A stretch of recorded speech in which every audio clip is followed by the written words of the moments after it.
Okay. Oh, well, you just hit the live button. It was too late. Go. Go. Well, don't tell anybody where I'm at. We won't talk about anything productive. We'll just do like common folk, mediocre folk, and talk. No, I'm just kidding. We can't do that. I can't do that. I can't speak for you. I can't do that. Yeah, I think I can. Anyway, everyone, we're live. Today is May 29th, 2014. It is an 11-day. The day 2929. It's an 11-day. So, 11 means divine connections to me. It means witness to me. It just means two are better than one. When two go and do things, it's easy peasy or easier peasier than if you do it all by yourself. So while we're waiting for Tracy and the rest of the gang to show up, this is the green room. We have about 7 minutes to the top of the hour, and I'm excited. So, Christine, you got any trivial stuff while we're waiting on Trace? Hello! That's about as trivial as I can get.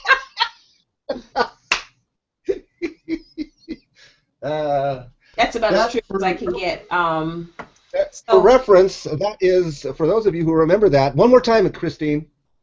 Hello!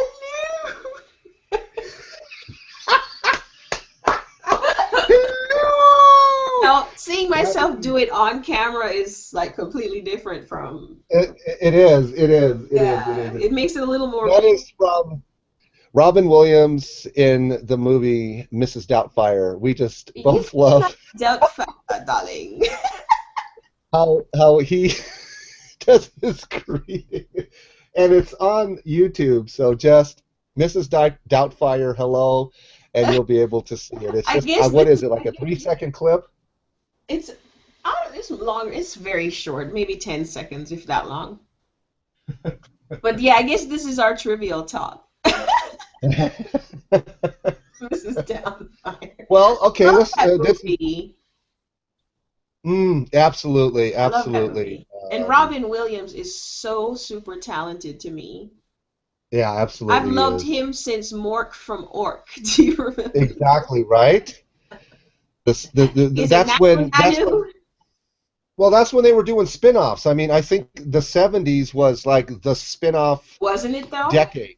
Yeah, it was. They had spin-off after spin-off after spin-off because obviously they were so good. Yeah.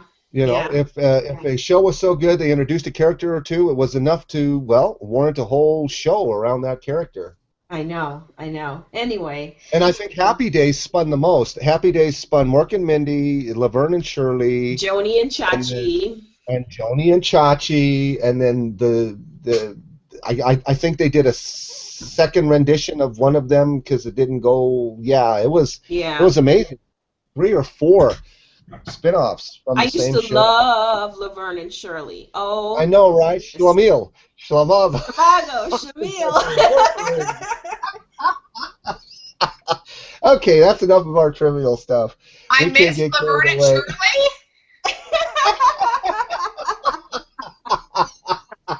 I love. Hey, cray. How did I miss Laverne and Shirley? Huss and Self Incorporated. I know, you said not to get started, and we said we'd speak just trivial talk. At first, we said we don't do trivial talk, and here we are trivial talking. So. Anyway, Christine was going to say something. At least for old school trivia talking, Oh yeah. That brings back our kidhood. Our kidhood. That's funny. Well, my kidhood consisted of The Love Boat. Oh, I used to love. Oh yeah. Gotta love The Love Boat. Yes. Who was your favorite character? I was always front and center for The Love Boat. Well, I became, a restaurateur and a concierge because I really just wanted to be Julie. I wanted to be Julie too. Everybody wants to be Julie if you're a woman. Well, I did have a little Isaac in me too because bartending is just too much fun. I tell you. That is true. I don't want to go to school for psychiatry, so just become a bartender. It's better money. Exactly. How do you spell therapy? W-I-N-E.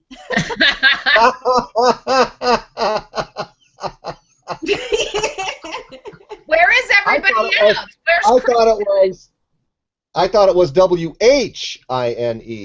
But that's a story for another day. Let's transition into what you wanted to share earlier, Christine. So catch Trace up and the rest of us up on what that was. Absolutely, and it's right in alignment with today's topic, which is personal branding. And first, Tracy, it's so good to see you. I've missed you. I really have missed you. I'm hugging. I'm hugging. I'm hugging. Yeah, so it's in today's topic, in line with today's topic. It's personal branding. And Roy, you know this story, but of course we're sharing and sharing our stories as we meet and greet with new people every day. So my personal branding journey has been 4 years in the making thus far. And at this point, the discovery process ended for me, well, officially, but I still discover more and more every day, December 27th, 2012. I know the exact. Woohoo! Yes, a day. Yeah, that was the day for me. And when everything was cemented, I was completely 100% confident that my brand was where it needed to be in the visioning stage of my journey. So anyway, long story short, I am now utilizing my gifts, my talents in the social networking stratosphere, since that's one of my gifts and passions. What's that? I'm sorry, something just flipped on my other computer. Oh, no worries. Somebody sent me an auto link. I shut them up. No worries.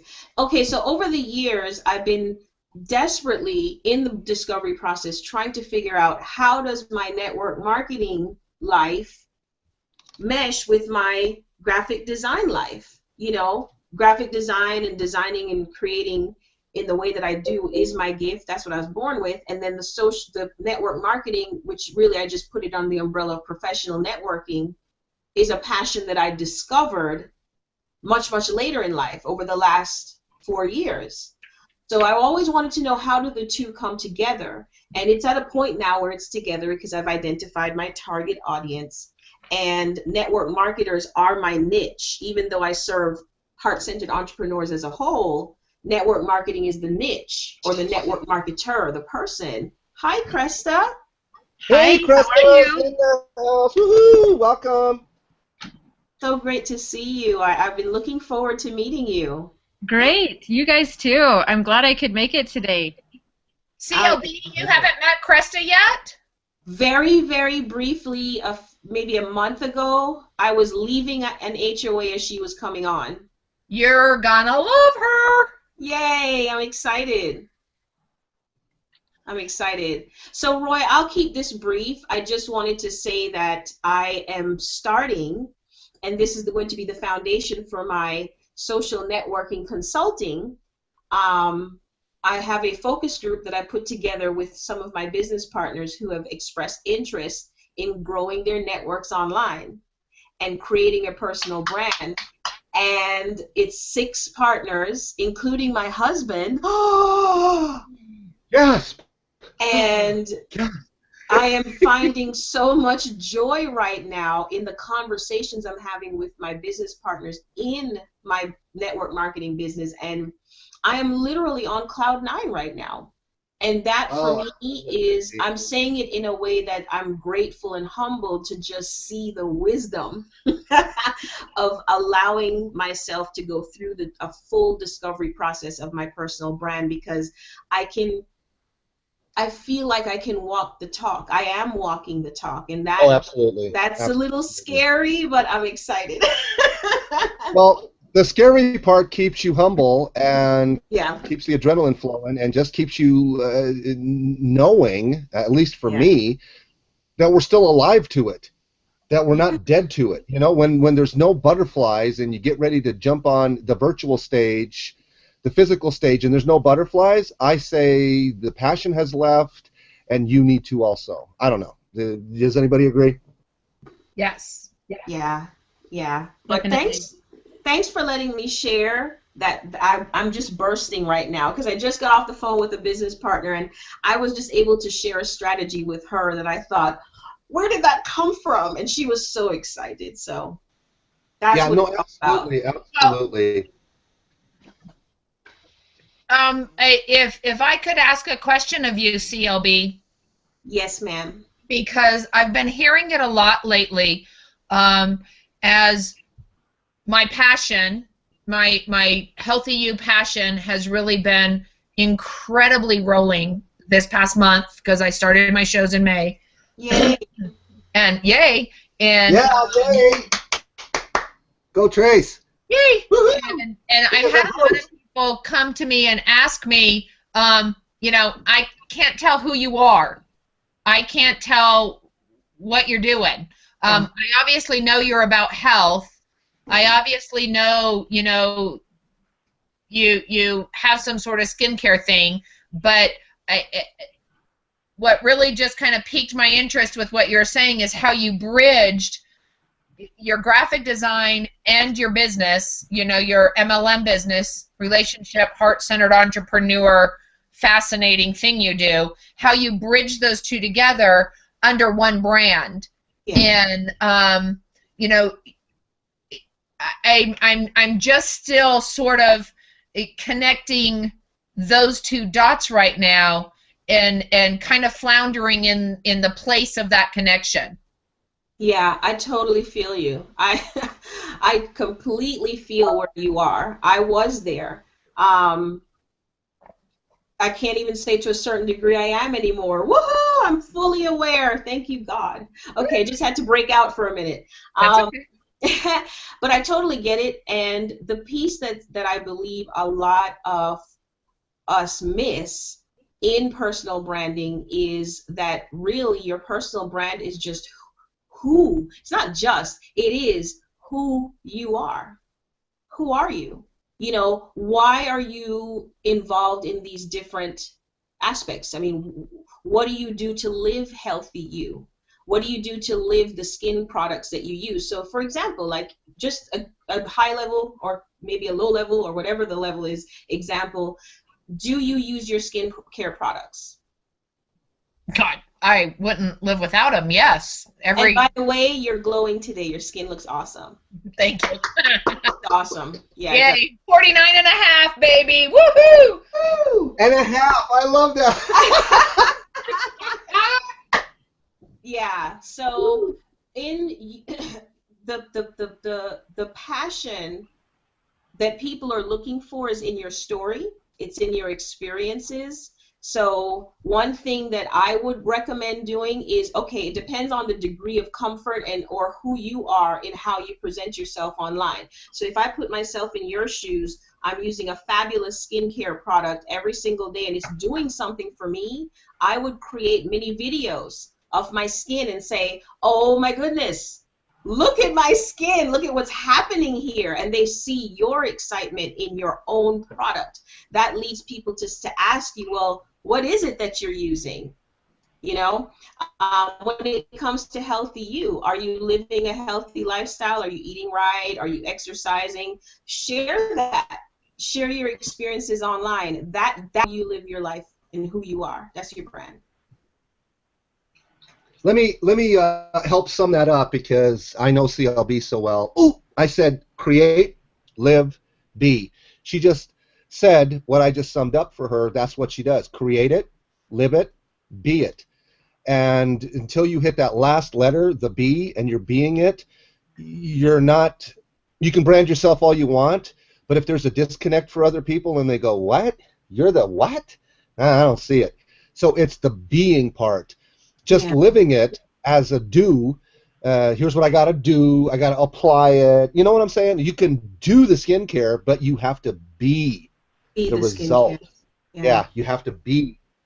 Yeah. So that's something that I would definitely emphasize. I mean, people gobble up stories. We all love to hear personal stories and triumphs and even lives of people we don't even know. For example, the whole phenomena with reality TV, people just gobble up the lives of others. And if we can share triumphs and uplift people through what we offer, by sharing our own story because we're living it, we're being it, you're sold, you're gold. You're sold and you're gold because it is you, it's authentic, and you're presenting your product, your service, or your message in your own unique way because only you can experience it in the way that you do. Wow. Absolutely. Let me quote what we're all talking about right here real quick. I think this is apropos. Let me look at the exact quote. I put it here in Nate's room because I haven't memorized it yet. It's the quote by Maya Angelou. Yes.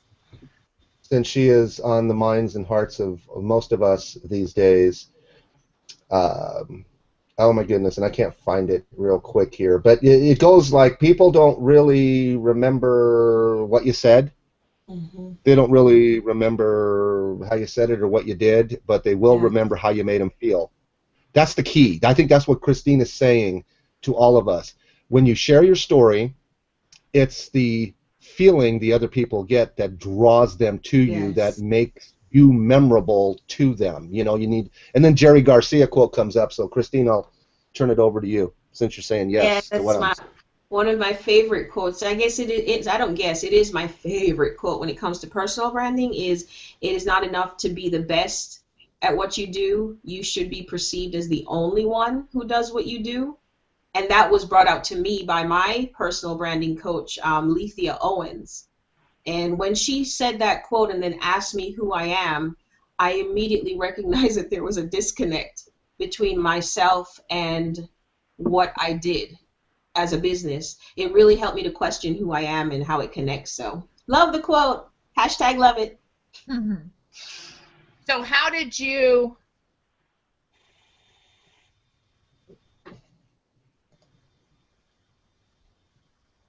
I think I know where you're going with this, Tracy. How did you bridge that disconnect? Yeah. Great question. Before... Go ahead, Roy. Sorry, hon. It's okay. Let's just remember this. How did you bridge that gap? That's the question. One thing, I got to be true to my brand, and my personal brand is, I am the connector. And I would like to connect the people who are in the room who don't really know each other that much. So, with that in mind, why don't you introduce yourself to Christine and us again? And so, who is Kresta Glazer? So I am a mom and a wife, and I am very interested in health and wellness, and I help other people try to find their way in health and wellness with the products that I use, and I teach. I love to teach. So so really that's kind of where I'm at. My big thing is, you kind of struck a chord right at the very beginning when you started talking about, just being so grateful for, the people that you are, kind of working with, your business partners, things like that. Like, I am right there with you. It's exactly where we are with things too, and to kind of take a step back and be able to just sort of view the really big picture as to how things are, evolving. It's just glorious. It's just amazing. I find that so especially at the end of the month, I find that I start stumbling and trying to achieve more and do more, and wonder if I've done all that I could, and so I need to work on that a little bit, because I think that when I take time to step back again, I realize that I really have done all that I was meant to do. So anyway, that's who I am. Hopefully that answers the question. Oh, and I'm so happy that you're here, hon. I really am. I'm so happy because when I first connected with you, it was like, thank you, Tracy. Tracy, thank you for the connection. I'm going to be doing this a lot. Before I go on, hello, Nate. Welcome, Nate, everybody. Hi, Nate. Happy Thursday. Happy Thursday. Yes, it is. I haven't seen you in a while, too. It's good to see you. I know. I missed you since that weirdo last week. I've missed your chats. I need to get it back in there. But we'll talk about that later. Go on, Roy. So, yeah, I was so in with Kresta and who she is. and what she's doing in the world. And so thank you so much for connecting me. This is one thing I want people to always be aware of, is that you need to thank your connector. You know, I think I want to put a whole module. I have these, Christine knows this about me. I have modules. I said, that should be a module. That should be a module. Because I want to teach what we're doing here. This is a Divine Connections Masterclass. This is my maybe second or third version thereof, but my first entrepreneurial endeavor thereof. The rest have been kind of on a personal level, and they were what they were, but I have grown through all of this. This is where we actually, recognize that we can't do what God wants us to do on our own. We have to have the people that He's already placed in our life strategically to enter it at certain times, and we need to be prepared for them. My question always for everybody is, when you wake up in the morning, ask yourself this question: who is on God's guest list of who's who for me to meet today? And I need to keep that first and foremost, and even if that person is an adversary, even if that person doesn't like me and sees me as an enemy, they still might be a divine connection. There's still something to glean from these folks. So if we're open to that, wow, what can happen in our lives? Because I believe the next level in our life is a person, not an event, not a thing. It's a person. It's a person that enters it, and you certainly don't want to miss them. Anyway, with that in mind, thank you so much, Trace, and Kresta, thank you for showing up. Nate, thank you for showing up, because today we're talking about personal branding, and Nate and I basically had a long powwow yesterday about personal branding and what he was going into. So Nate, just because you haven't been around for a while, why don't you introduce yourself real quick, 30 second, 1 second. Let us know, who is Nate Cunningham? Well, Nate Cunningham's going to try to make this short and sweet because there's lots of noisy things going on behind me. Wow. Oh man, I don't know who I am. What's my name right now? Okay, so I'm a person who likes to talk. I like being a conversationalist. I like meeting new people, talking about things that interest me only. So, anyways, I like video chats. I like Google Plus. Who I am, I'm me. Satirical, funny, humorous. These are the things I like. These are my interests. And now I'm a parent, and in a few months I will be a parent to 2 daughters. So, congratulations. Yeah. If you have any other questions, let me know. Otherwise, I'm going to hit mute so you guys don't hear the chaos behind me. The chaos is awful cute, Nate. Yeah, that's his 1.5-year-old daughter. Closer to 2 now, I think. Yeah, and Misha. I heard they know the second one was a girl. Yes, very, very, very nice. Congratulations, Being the dog young daddy. Right. and Rocco, his 120-pound Rottweiler. So love it. So this is what it's all about. It's like we come together. None of us are as smart as all of us, and we glean from each other the good, the bad, and the ugly in one's life. We all attempt to be as vulnerable as we can be with what we're doing. Me, I wear my heart on my sleeve in a good way. Sometimes that's not a good thing when people say that, but I do it in a good way.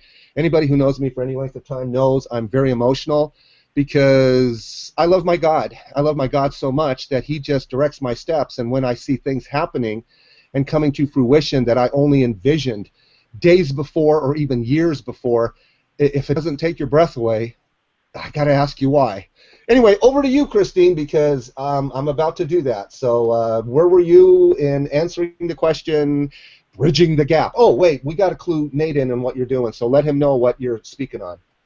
Hey, Nate, it's been such a long time. It's so good to see you, and I may not be speaking with you, but I hear great things about your Twitter activities, so congratulations. That's awesome. Thanks. You're welcome. Yeah, so I was just sharing with Roy and Kresta and Tracy about how I'm at the stage of my personal branding where it's called the packaging and promotion stage. The discovery phase, I believe, is the most overlooked, feared stage that people entrepreneurs they don't approach fully, but I believe I went through the full process, and now I can see where my worlds have come together, all these different facets of what I was doing and how do they fit, finally fit, and I'm getting ready to launch my website, helping partners. That's the short of it.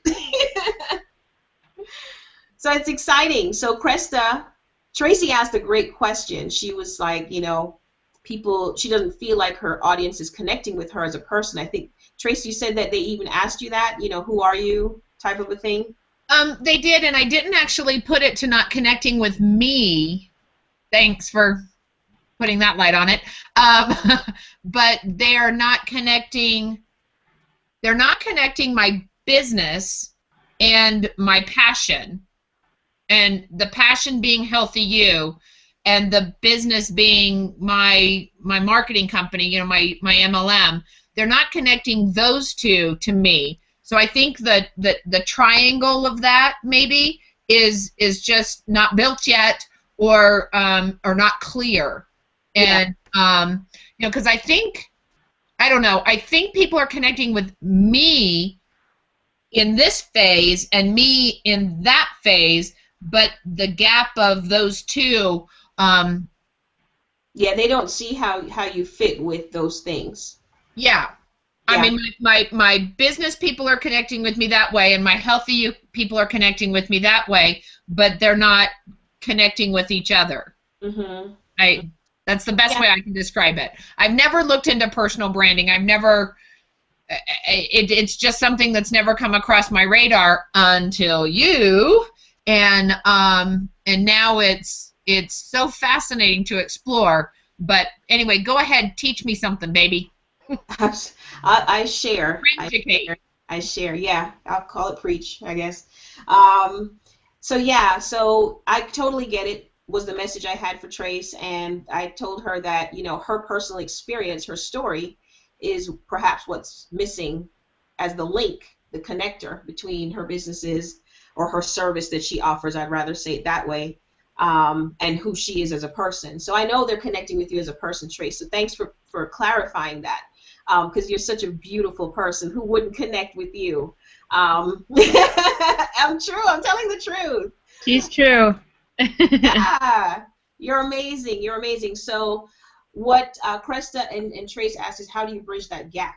You know, how do you get yourself as a person to meld with your businesses? You're passionate about it, but how do you get others to see that you are your services, and vice versa?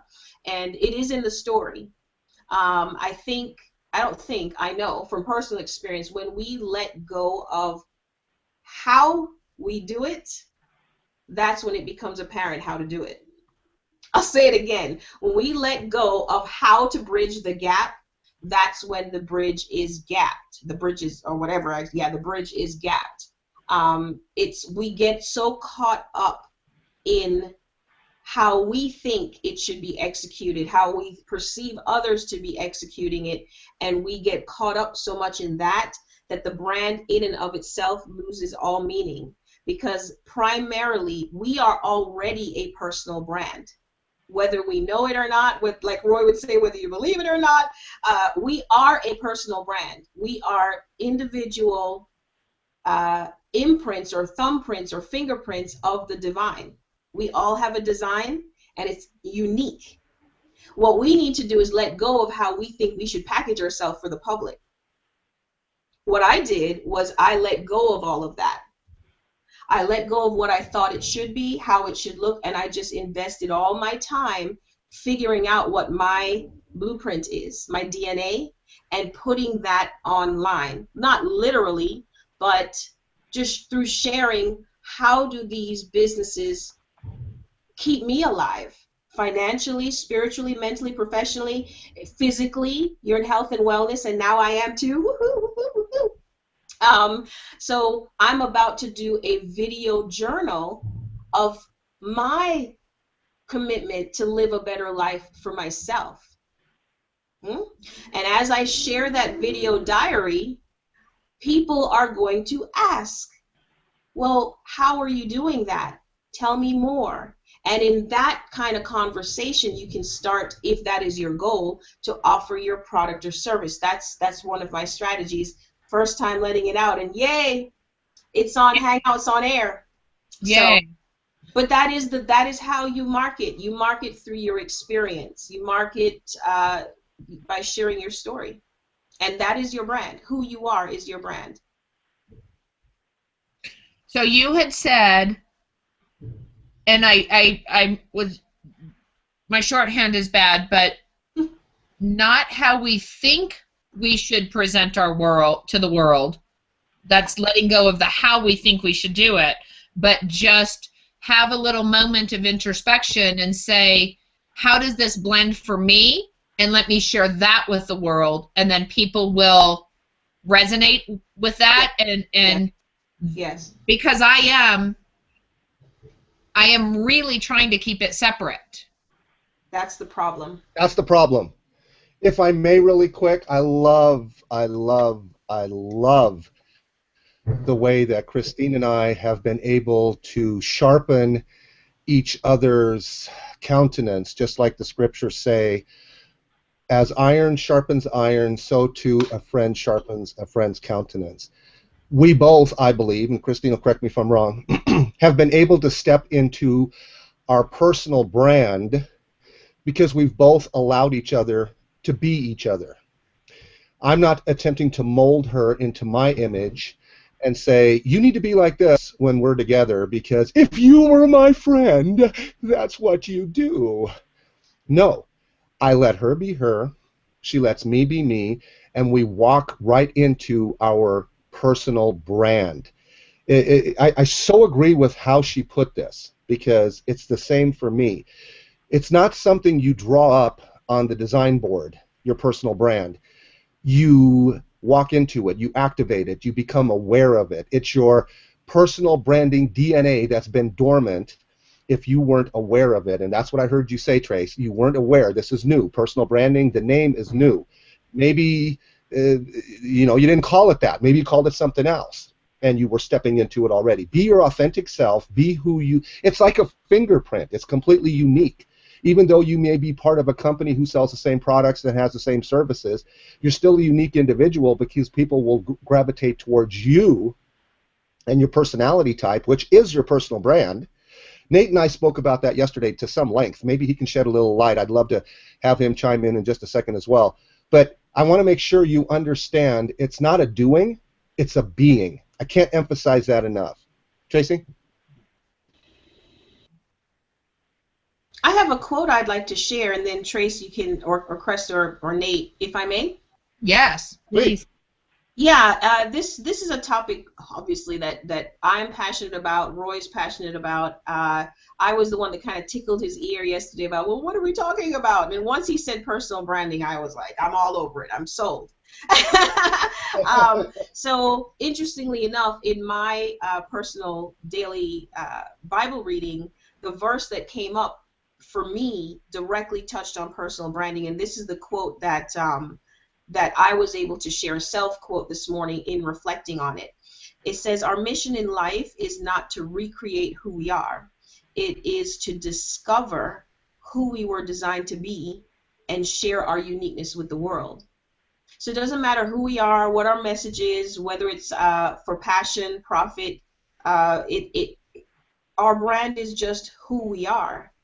And that, for me, was the most priceless piece of the discovery process, because personal branding is such a trendy term right now because we're living in the 21st century. You have much more people who are becoming entrepreneurs, home-based business owners, whatever the case is, and when we see personal branding packaged by the masses in a certain way, the status quo, then we start to think that there's something, like Roy said, you have to do to do personal branding. Personal branding is being who you already are and tying in, showing the world how the things that you do reflect to them through your eyes, because there's nothing new under the sun. It's just different people presenting things in different ways through their unique perspective. So I'll just pause right there, and that's what I got out of today's preparation for the HOA. Love it, love it, love it. Before this gets too far away, I just saw that Nate texted in the sidebar there. As of recently, I also agree completely with that. Nate, if you would, what was it that you agreed with? And please chime in. I'm all ears. Well, yeah, so our quick, like 30 seconds worth of backstory. Whenever I first came to Google+, religious discussion and hosting those things, that's kind of what I do. Anyway, so I started this thing called Ask a Christian. It was a religious discussion. It didn't have anything to do with me, kind of like what Tracy said. I was keeping the two separate, and, I had its own logo and its own thing, and I was just the guy behind, like Oz behind the curtains pulling the strings. And, it was just really, it didn't get nearly the traction, and just my personal profile, I just got more followers and more people subscribing to me, and I wasn't even trying to push that. I wasn't promoting me. I was trying to promote this thing over here that no one knew I was a part of. And anyway, so after almost 3 years of this, 2.5 years of this, yesterday, and Roy from from the beginning, as soon as I met Roy, I'm like, Roy, what do you think? And once I learned this was his world, he's like, you should always do your personal profile. And at this time, I'd already had this one going, so I decided just to keep it going. Fast forward 2 years, and yesterday, I'm like, you know what?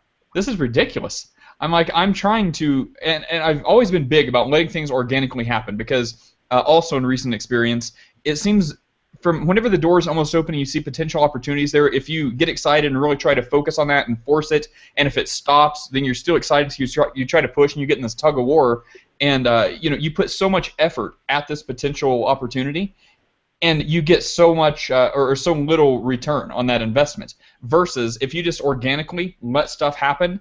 And you have to have this mindset that, I don't care, I'm okay either way. So I understand if you're trying to do this for a living to put food on the table, that's certainly to be considered. But if you have any sort of buffer, then yeah, let things organically happen, because it's like the most minimal investment for the most maximal return.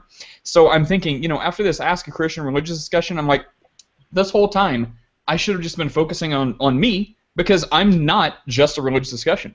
I also like current events, news. I just like to talk to people. I like to have interesting intellectual conversations and things like that. So I've been throwing everything I got at this, when just being myself has been times over better. So recently, yeah, as of yesterday, I'd say I completely agree with what Christine and Roy echoed. It's great, and it's all organic. So imagine if I just would have been focusing a little bit on me being me, and not wasting all this energy over here. Wow, I could be so much farther. Well, can I just say I am so glad that I am here today. I really, really needed this. Oh my God. Nice.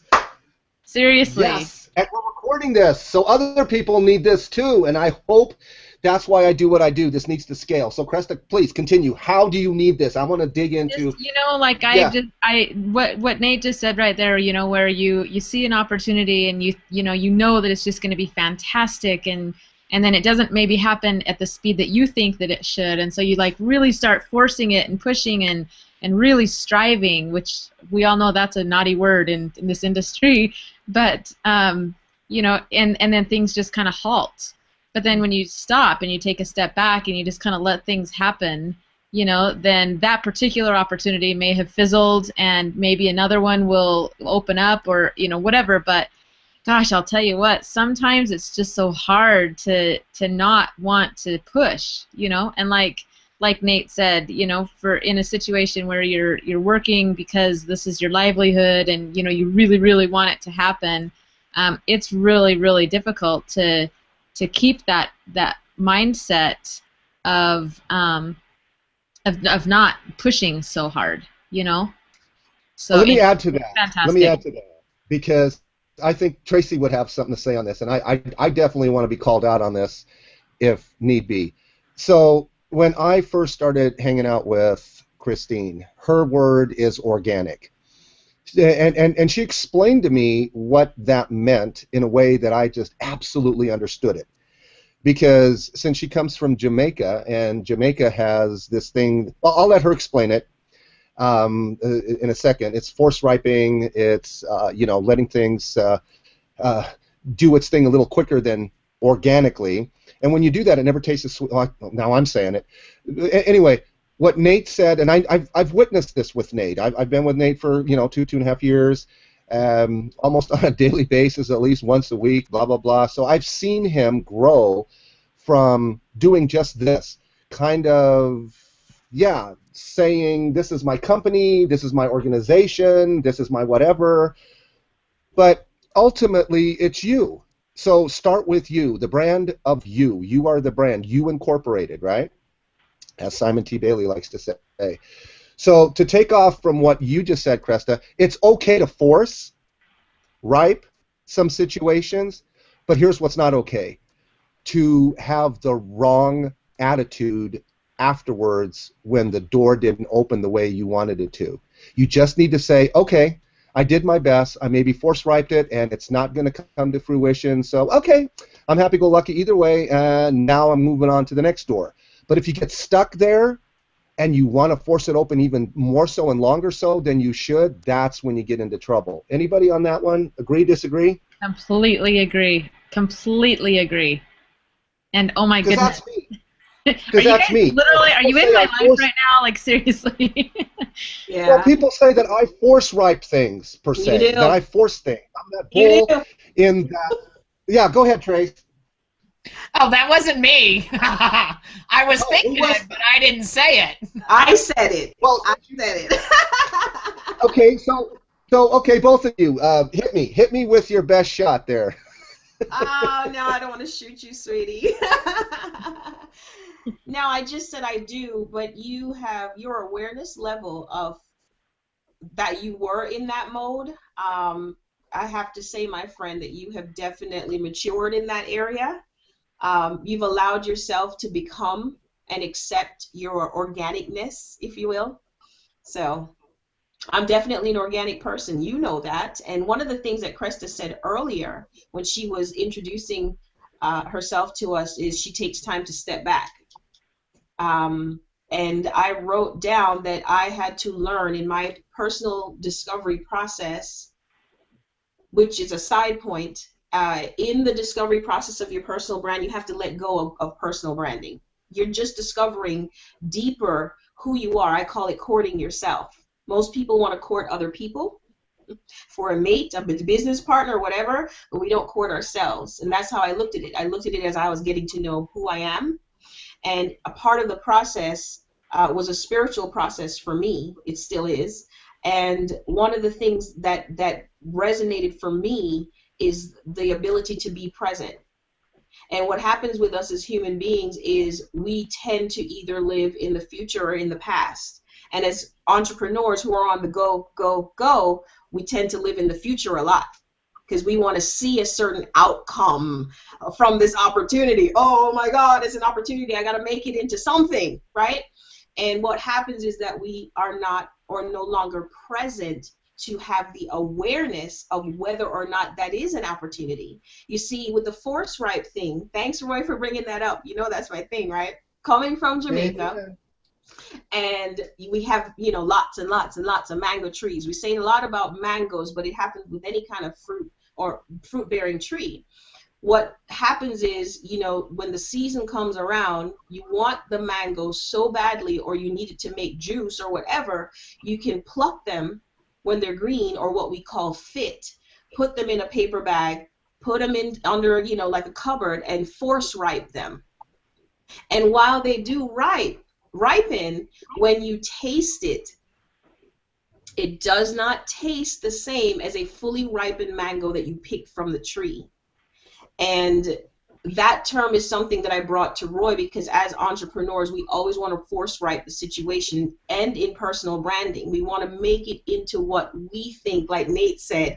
Kudos, Nate, because I've third-partied your story, third-party witness to your story. So I'm just so excited for where you are right now, because now is when the floodgates that you were looking for are going to just like for you, and it's just amazing because once we can live consciously in the step back, you said this, Kresta, I take time to step back. I live in the step back. I live in the present. When we step back is when we're being present. That's when we're looking consciously and taking an evaluation of where we are right now. That's how we should be every moment of every day, because it's in the step back. The answers are all there. How you should do it, why you should do it, how it connects, how you represent it. Everything is in the step back, which is in the present. So thanks for letting me share Excellent. You guys are amazing. That's awesome. You're amazing. You're amazing. We're all amazing. Well, see, that's the thing, is that we need to be around amazing people so that we can become as amazing as we're intended to be. We're designed for victory. We're conditioned to lose. And that's where the drifting... Can I add one thing, Roy? Mm-hmm. How about rather than becoming amazing, realize that we already are amazing? Oh, I love that. Thank you for the course correction. Absolutely. I am to be course corrected. Just realizing how amazing you already are and stepping into your amazingness. Yes. And I love saying that. And as Christine was talking, I just have to put this out here for everyone that will watch this in the future. Nate, are you there? Can you speak, my friend? I know I saw you just went off cam because... Yeah, good enough. I can't. What's up? It can wait. Yeah. What I think everybody wants to hear here, and let me just get a poll here from the panel. I know where Christine stands on Twitter, of course. Kresta, yes. Are you on Twitter? And on a scale of 1 to 10, how active are you? I have an account. Active on a scale of 1 to 10, probably 1, being like not at all. Yeah. Right. Thank you. And do you want to be active or more active? You know, that's a good question. At this point, I'm not sure. I'm putting a lot of my energy in Google Plus right now since I'm still kind of new here. And I tell you, I think the reason why is because there's so much more like personal interaction here than on Twitter, what little bit that I was there before. And honestly, I really can't say that that is very fair of an assessment because I really haven't given it a whole lot of time, to be really honest. But all right, and I will add, I'm having a great time here. And I will also add that you don't know what you don't know, so just keep that under your hat. Tracy, are you on Twitter, and how active on a scale of 1 to 10 are you? I am on Twitter. When I don't know, 4 or 5 months ago, I felt I was pretty active on Twitter, and now through life I've kind of gotten away from it, and Twitter is sort of like every other social media. It's like a day is a dog year, and now I feel like I'm totally out of it, but getting back into it, and want to learn every social media has an ebb and a flow and sort of an etiquette to it and a this and that. And now that I want to do Twitter more than just tweet, I want to use it as a connection tool. I'm hearing all these fantastic stories like yours and CLB's and other people, and I haven't quite figured out how to get that connection going yet. So I am maybe a 4.5, and anxiously awaiting to make it a 10. Love it, love it, love it. So, in the interest of something that I know, is that if you don't know what you don't know, you're not going to delve into what you don't know to delve into, or how to delve into, or the mindset, the why to delve into. So if your why is not yet bigger than your butt about Twitter, let me bring Nate to the table, so to speak, and his story is amazing. I mean, amazing. So, Nate, okay, Nate just told me he's got 10 minutes, so great. Nate, take up your whole entire 10 minutes. We need to hear this. The people who are out there who are spinning their wheels, they're on the hamster wheel of social media on Twitter, and they're doing the content is king thing, when you know I've been sharing that with you for forever, saying content is not king, the content provider is king, and you know what? Why start at the bottom when you can start at the top? So with that in mind, I would love to hear your story again. So Nate got on Twitter in 2009. Let me start the prime the pump. He got on Twitter in 2009. Here we are, 2014, some 5 years later. About less than 2 months ago, he revived his Twitter account, and he'll tell you why. And he went from, well, everybody starts with a 10 score. So ladies, please go to clout.com. I put the link in the side chat there. If you would go over there and let us know your Clout score. Just type it in the chat there if you would, and I'll I'll talk to you about it as soon as Nate is finished with his 10 minutes here. So Nate, go ahead and pick it up. You had the account. You were at 17. You revived your account. How and what and why and all of that. And do include the advice you got from Christine, because I think that's important too, and what your handle is finally. So Nate, over to you. Yeah, well, I didn't know what a clout was. So I had my Twitter account. I swore I would never get it. And in 2009, I got a Twitter account specifically to reach out to social media and complain about General Motors and DirecTV, because I was having customer service issues and they weren't fixing it. So I used that, got a response, never used it again. I've been on Google+. So anyway, just a few weeks ago, probably about a month, maybe 2 months now, I was just on Google+, doing my thing, hanging out with people, meeting new people, interacting, things like that. So one day, someone invited me. They're like, hey, Reno NBC is having a news broadcast. So their local affiliate uses Google Hangouts. So I do that every day, and that's where I'm going in, well, anytime now. And then from there, I just met people. I didn't tell them what I did. I just did it. I just conversed. I interacted. I didn't tell them about Nate. I just was me. Hopefully you can hear through this. Anyway, so... Baby. From there, it led to another thing, and another person in that group is like, well, hey, I like what you're doing here. You seem like a reasonable person. Would you be interested in coming to my Fox LA and being on a hangout there? So I thought, well, sure. So I did that and met these people, and they're the anchors of Good Day LA, and they're like meteorologists and stuff for Fox LA in, well, LA. So anyway, they hosted these things. So every day, whoever their guest was on Good Day Los Angeles, after they're done with that set, they would come to the hangouts. So instantly we met, these like A-list people. We met like director Kevin Smith, Holly Robinson Pete, anyway, all these different people, and like movies, bands, people promoting books, authors, things like this. So I got the idea because on Google Plus they would always screen capture. They'd always take a picture of the hangout, and it had me, the people I was meeting with, the anchors, all the other people. And so I thought, you know what? Before that, I missed something. Sorry. So we were allowed to have our lower thirds, our handles and things like that. And I didn't really have a good Twitter account or whatever, a name. It was like WebTV Nate. I hate that name. Anyways, so I didn't use that. All I had was my Google+. So at the lower third, it would say plus.google.com/ and this big long link. I'm like, there's no way anyone's gonna remember that. No one's gonna care. So I thought, okay, if I only use Twitter to get people to Google+, that's good enough. So I resurrected Twitter. Every reasonable name of mine is taken. And they're taken by no one. They're just placeholder names. So Nate Cunningham, like any variant of my name is taken. So I finally ended up with Christine. Roy told her apparently, and she suggested to hang out with Nate. And I thought, you know what? That's a name that doesn't make me want to strangle myself. So I've had that. So anyways. Wait. Tell us what you had before that new decision you made. What was your handle before that? Well, I had WebTV Nate, and I'm like, this is embarrassing. And then I went to, like, what was it? Meet the Nate. And I'm like, there's just no good things for this. Everything's taken.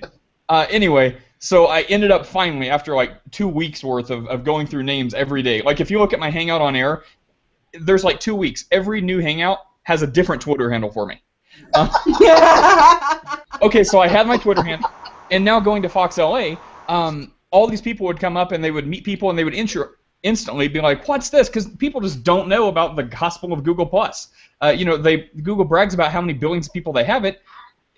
Clearly not in America. So all these people who you would expect to be in social media, they're in the public eye. Whenever they show up, they're like, who am I meeting? And the anchor's like, here, these 10 people from around the world. They're like, oh, this is so cool. So it's like a 10-person video chat. It's like a Skype call, right? And they're like, well, this is Google+. And they're like, oh, this is so cool. I could use this for this. I could do this. And then we go into the chat. So after, the wheels started turning, and I thought, you know what?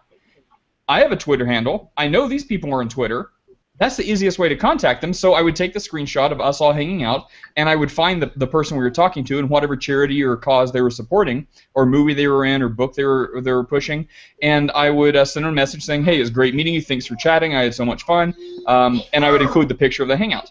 And some of them would actually, follow or retweet or favorite these things I was doing. And because of that, starting at the top with, seriously, baby, stop riding the dog. Do you see that? Does everyone see that?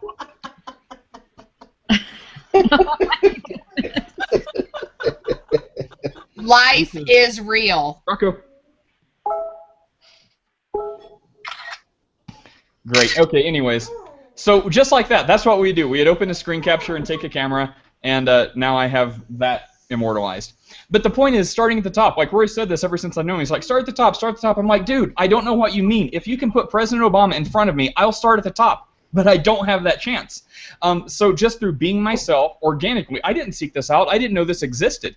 So the things I were seeking out, like religious discussions, this whole side thing detached from me, it was doing nothing. And just by being me and not pissing people off, it's amazing how far you can get, and doors just open where you're like, oh, that was a door, that was a door, that was a door, instead of trying to like push and push a door.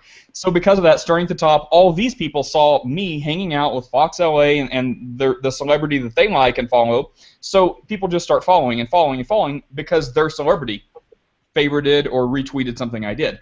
So, This is where you breathe.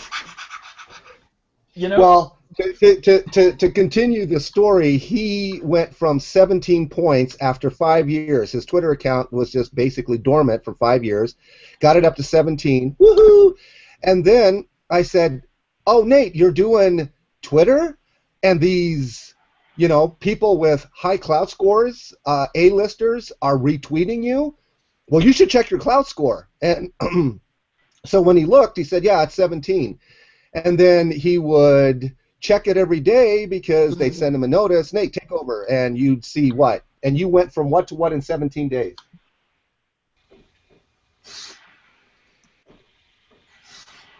Yeah, there it he's is. saying what is Technical difficulty. Yeah. So yeah, and instantly, Holly Robinson Pete was the first one I met in or the second or third one I met in the Hangout. But she's the first one that actually retweeted because she was supporting her foundation, her charity for autism, and I picked up on that and I was interested because I love it when famous people use their notoriety for good purposes. So I included her name, her foundation hashtag and everything, and she favorited it and retweeted it, and then a bunch of other people did too. So my clout score was 17, and right after that happened, like the next day, I got this notice saying your clout score has jumped up, and I thought, oh cool, what happened? And I saw she favorited my tweet and everything, and it went from 17 to what, Roy, like 30 something?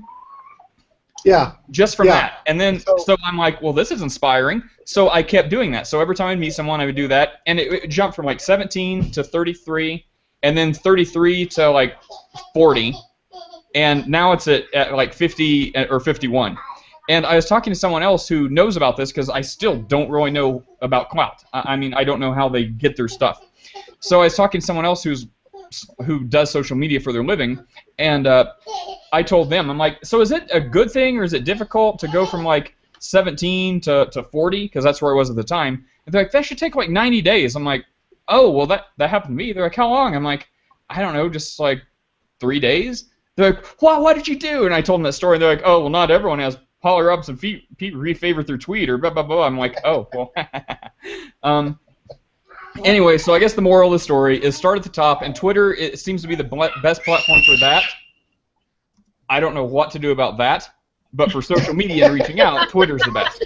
I really want to preach the gospel of Google because I think overall it's a more efficient way of communicating, it's just the best. But I think for initial contact, everyone has Twitter. Not everyone has Google. Not everyone has Facebook. But Twitter, pretty much anyone you're going to want to interact with has a Twitter account. So if you can start there, whatever message you have, yes, I think it's a good for initial contact. And then if you get a bite, absolutely, bring them to Google Plus. Like if you go to my Twitter account, the only thing Twitter is my handle. Everything else is Google Plus links, Google Plus Hangouts, Google Plus Circles. Even your Twitter handle. Even my Twitter handles Hang Out with Nate. I love it. Congratulations. Yeah, and to put the cherry on top real quick, ladies, is Nate has less than 100 followers, and he follows less than 100 people, and he went from 17 to 51 in like a month. Oh, 17 hey guys, days. sorry. My time's up. I have to run. If you're still here in a little bit, I'll check back. Thanks, Nate. Thanks so much. Awesome chatting. See you guys later. See ya. So when people have the mindset of, I need followers, I need followers, I need followers, because people go by followers, here, is this not a story for not going that route? And most people go, I'm going to follow all these people, and then the ones that don't follow me back, I'm going to delete them, and then I'm going to do this again. And so you see people who have 1,000 followers, but they're following 1,100 people. You see people who have 50,000 followers, but they're following 60,000 people. Do you understand what I'm trying to say here? And that, in and of itself, I think is, you're just on the hamster wheel. How many of these people have you had any kind of interaction with, and what is going on? And if you take a look at your clout score, what does that really mean? Anybody? You know I'm going to talk about clout, right? Yeah, teach us, because I have no idea. I don't know what it is either. In fact, I didn't know about it until he just sent us there. So I have my scores in hand. But anyway, tell me more about clout. Oh, me, Roy? Yeah, you bet. Oh, I'm on the spot. You're the clout expert between me and you, because you know what? I don't care, but you know. I do care, but it's to a degree. The thing I recommend with clout is don't get caught up so much in the actual number. Get caught up in what it represents. It's not really a badge of honor for you to go and flash to people. For me, it's a measuring tool to some degree, not just with engagement with the people I'm connected with, but who I'm connecting with. You know, so like Nate said, his example really is just so great to hear, especially where he's coming from. Remember, Roy, he was so adamant with Ask a Christian. Oh, absolutely. Yeah. Absolutely. But for the key to connecting with people, he put it in a one-liner that I'm actually going to quote him on. He said, "I didn't tell them about Nate. I was Nate. And in just being who he is, which is our personal brand, he was able to connect with the right people, do it in spheres of influence where his message that he wants to carry will go further out because of these influencers like a Holly Robinson Pete, who has a high level of visibility on Twitter. And now he's able to increase his influence because of her influence. So for me, that's what clout represents. It's a measure of influence and engagement with people. Because people get so caught up in the score and what it is. The excitement for Nate is not the fact that it's 57, I think you said it is. It's the fact of the jump from 17 to 57 is bananas. But it helps you see what you're doing online, if that makes sense. Yeah, absolutely, absolutely. The jump in and of itself, the rate, and even like he said, he talked to somebody who's a social media professional, and she said, man, what you did in 17 days usually takes 90 days. That's bananas, yeah. So it's good. So, yeah, it just shows you the power of starting at the top. You know, Christine and I talk about people in general living their life in default mode. And what I mean by that is that they do what everybody else does, or the majority of other people, the status quo. It's like, well, how do you do Twitter? Well, you just follow a bunch of people, and then when they don't follow you back, then you unfollow them, and then you keep doing that. And no, that's not how you do it. You connect with the connectors.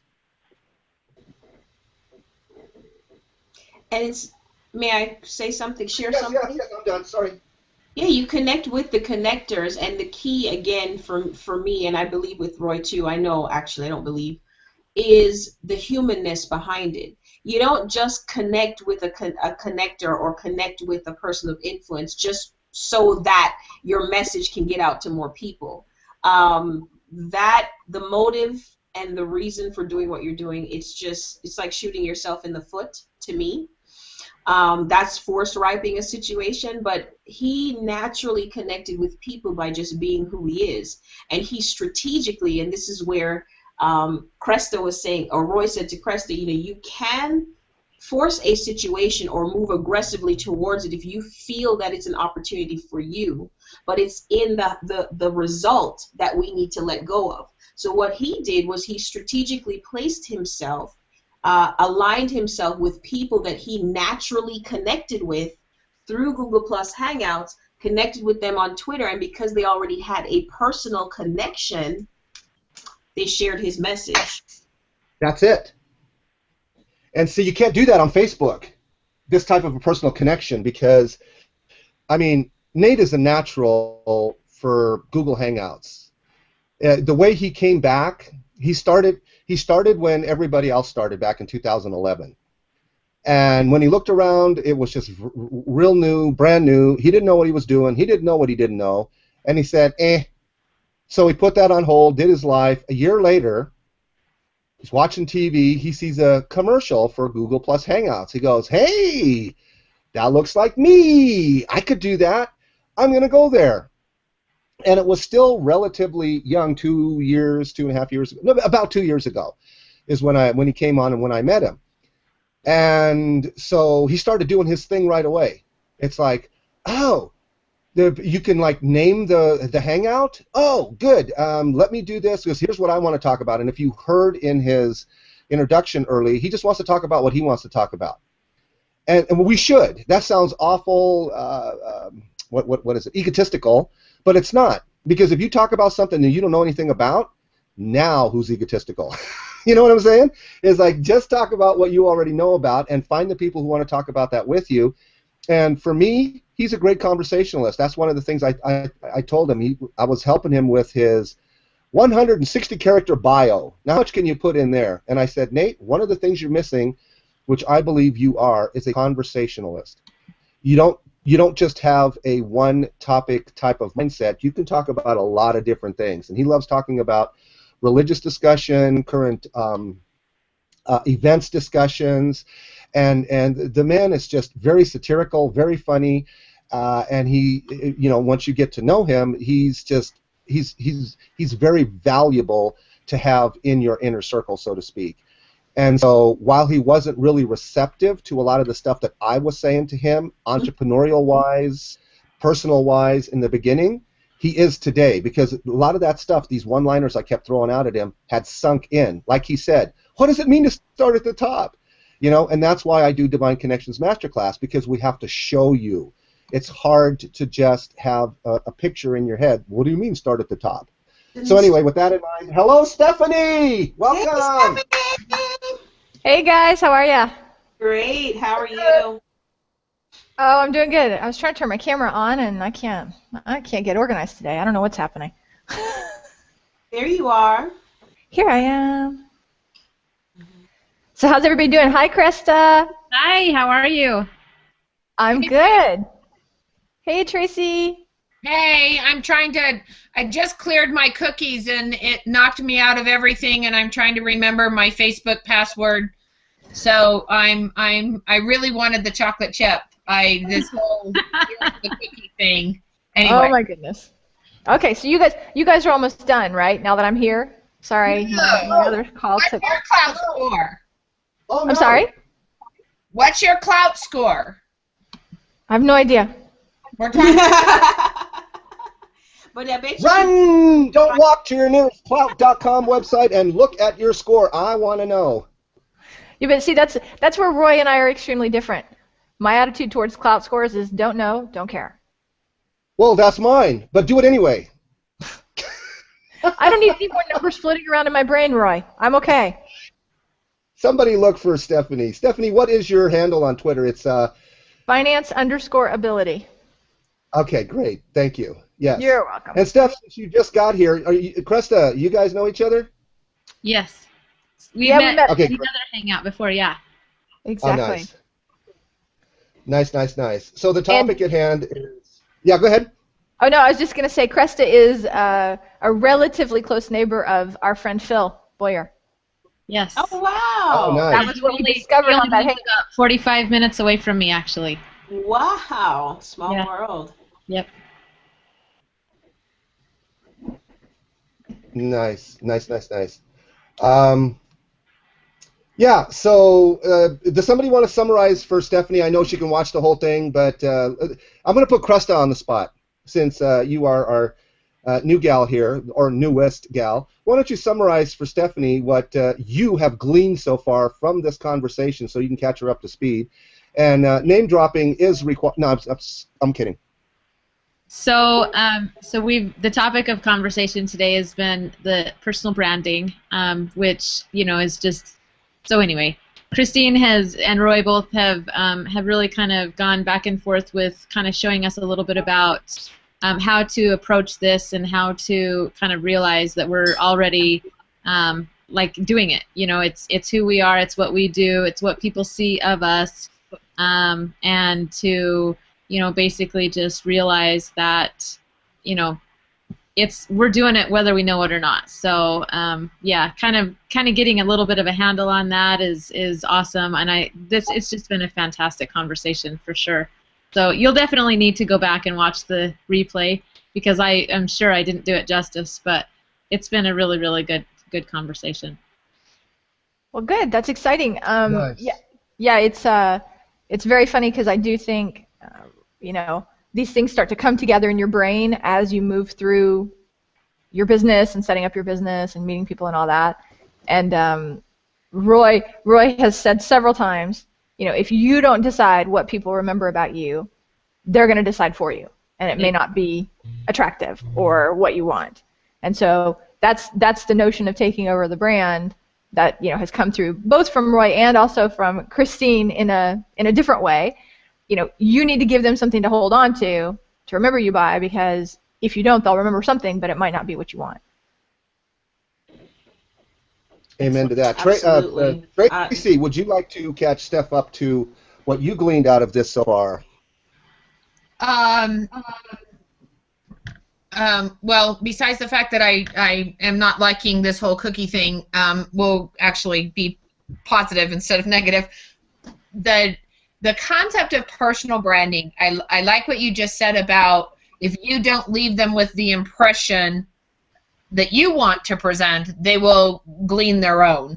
And we got kind of delved into the bridge and how to make the connection to, like for CLB, it was her design and her MLM and her coaching and all of that. How do you glean that all how do you connect all of those dots? And for me, it's healthy you and all that's going on versus, what I do for a living in my marketing company. And, how do you bridge that gap and really show the world that these are all just parts of me? And Nate told his story of how he came on and kept one of his projects, I'm not going to get the name right, but a Christian conversation, so far apart from himself that he was growing, but his project wasn't. And, I keep Healthy You and Nerium completely divided through some things I need to go look at why and maybe really release the fact that I don't want to keep them so divided because they're both a major part of my life and I'm not presenting that. So we kind of dove into the connection of what are all the pieces of you that you get to present to the world. Not that we've evaluated each other, but I've learned so much more about you, Stephanie, this past kind of 3 weeks with your engagement with all of the HOAs. And Roy's got it bookmarked somewhere in the past when I first introduced y'all, and you just seem like a finance person. I know numbers, and you are so much bigger than that. You're hilarious. You're sassy and wise and cracky and cool, and I'd give you my money. It's just such a bigger part of you. And I know that just comes with time of getting to know a person, but it's bridging all of those things together is what CLB talked about. I'll go look at her exact quote. Her CLB, create, live, be. It's the being part that we're all missing and not presenting because we're worried about not knowing how to do it or how we think we should do it and not just doing it. Right. Because we're stuck in how should we and not just being. Anyway, so that's what I got from it. Just be. Be you. Be real. Present that in all of your facets, and you will get the following, the gathering, the communication, the business partners. You'll get all of that you think you'll need. Just be you. That's my summation of today, and really what I need to sit and resonate on for a little bit, because I'm being parts of me in different places. I'm not being me together. Yeah. You know, and that's the key right there. So in theory, that sounds wonderful. So how do you do that? Well, since Nate was here and gave his backstory about all of that, and I witnessed it, and Christina's already touched on it, I just tweeted this, and I told Nate that, Nate, as soon as you left, Christine's sitting here quoting you. So, because he wanted to know if he did okay with his baby in the background doing baby things. I said, absolutely, this is what it's all about. I mean, I don't want to get, I told him yesterday, I don't want you to get all corporate-y on me. And to me, that's a bad word. Because, look, we work from home, we are from home, and if we have a family that we need to raise, if someone thinks that that's not a good thing, then they don't matter, right, Dr. Seuss? If they mind, they don't matter. And those who don't mind, they matter. So, and as he was asking me, I said, sure, of course, you did fine, baby and all. You know, Misha's going to be Misha. She's 1.5 years old. Hello. But Christine quoted him, and so I put it in there. What? What's his daughter's name? Misha. M-I-S-H-A. Oh, I'm going to have to write him a letter. Okay, go on with your story. I'm sorry. I never heard her name. Go on with your story. Yeah. Anyway, I just wanted to quote him because it ties into what you just said, Trace, and what everybody here is saying, and that is, he said when he was doing these HOAs with these A-listers, you know, these news programs, big you know, markets, LA, Reno, what have you, I didn't tell them about Nate. I was just being Nate. And that's all you need to do. Show up and be yourself. Don't force yourself to go, oh, let's see. Oh, I'm now with, you know, A-listers. I got to act like an A-lister, whatever that means in my mind. When you do that, you're force-riping it, and you come across as a complete, well, phony. Anybody want to take off on that? I will, because that exact scenario happened to me.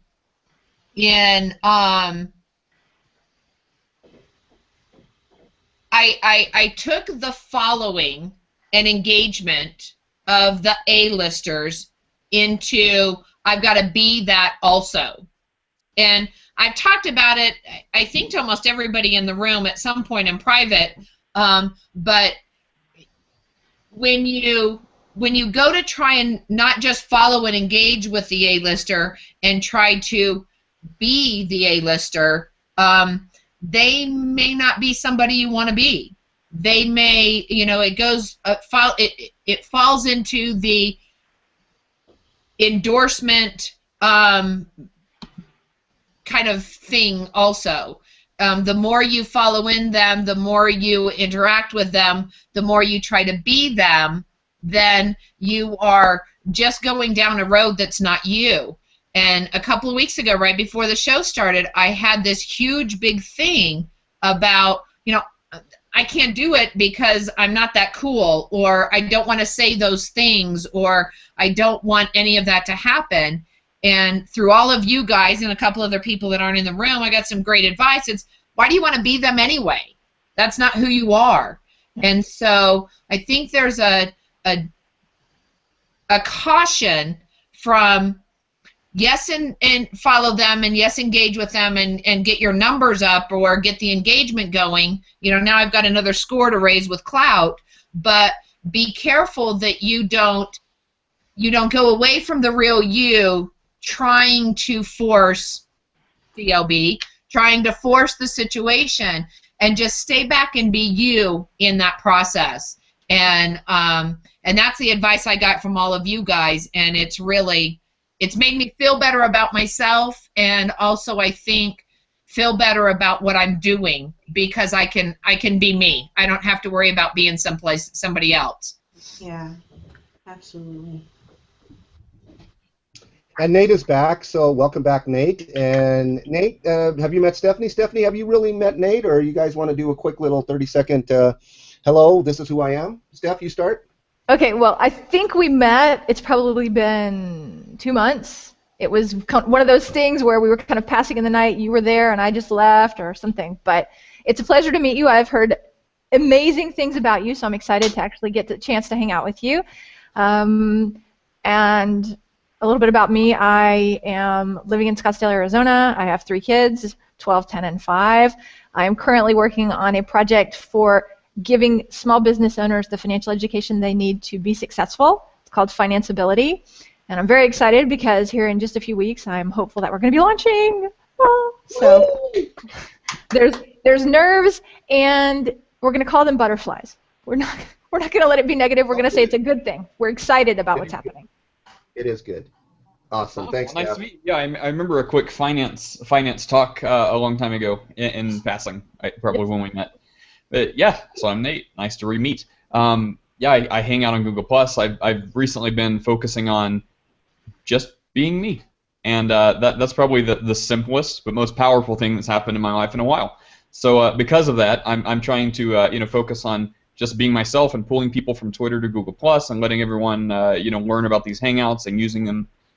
Like the saying, if you want to be a millionaire, help 10 other people be a millionaire. So some principles derived from that is if you want to have a happy, pleasant existence on Google+ and grow and prosper, then help other people do that. So I'm really trying to reach out to people who already are successful in whatever area they're doing, and then bring them into Google+ so we can all elevate this community to a higher level.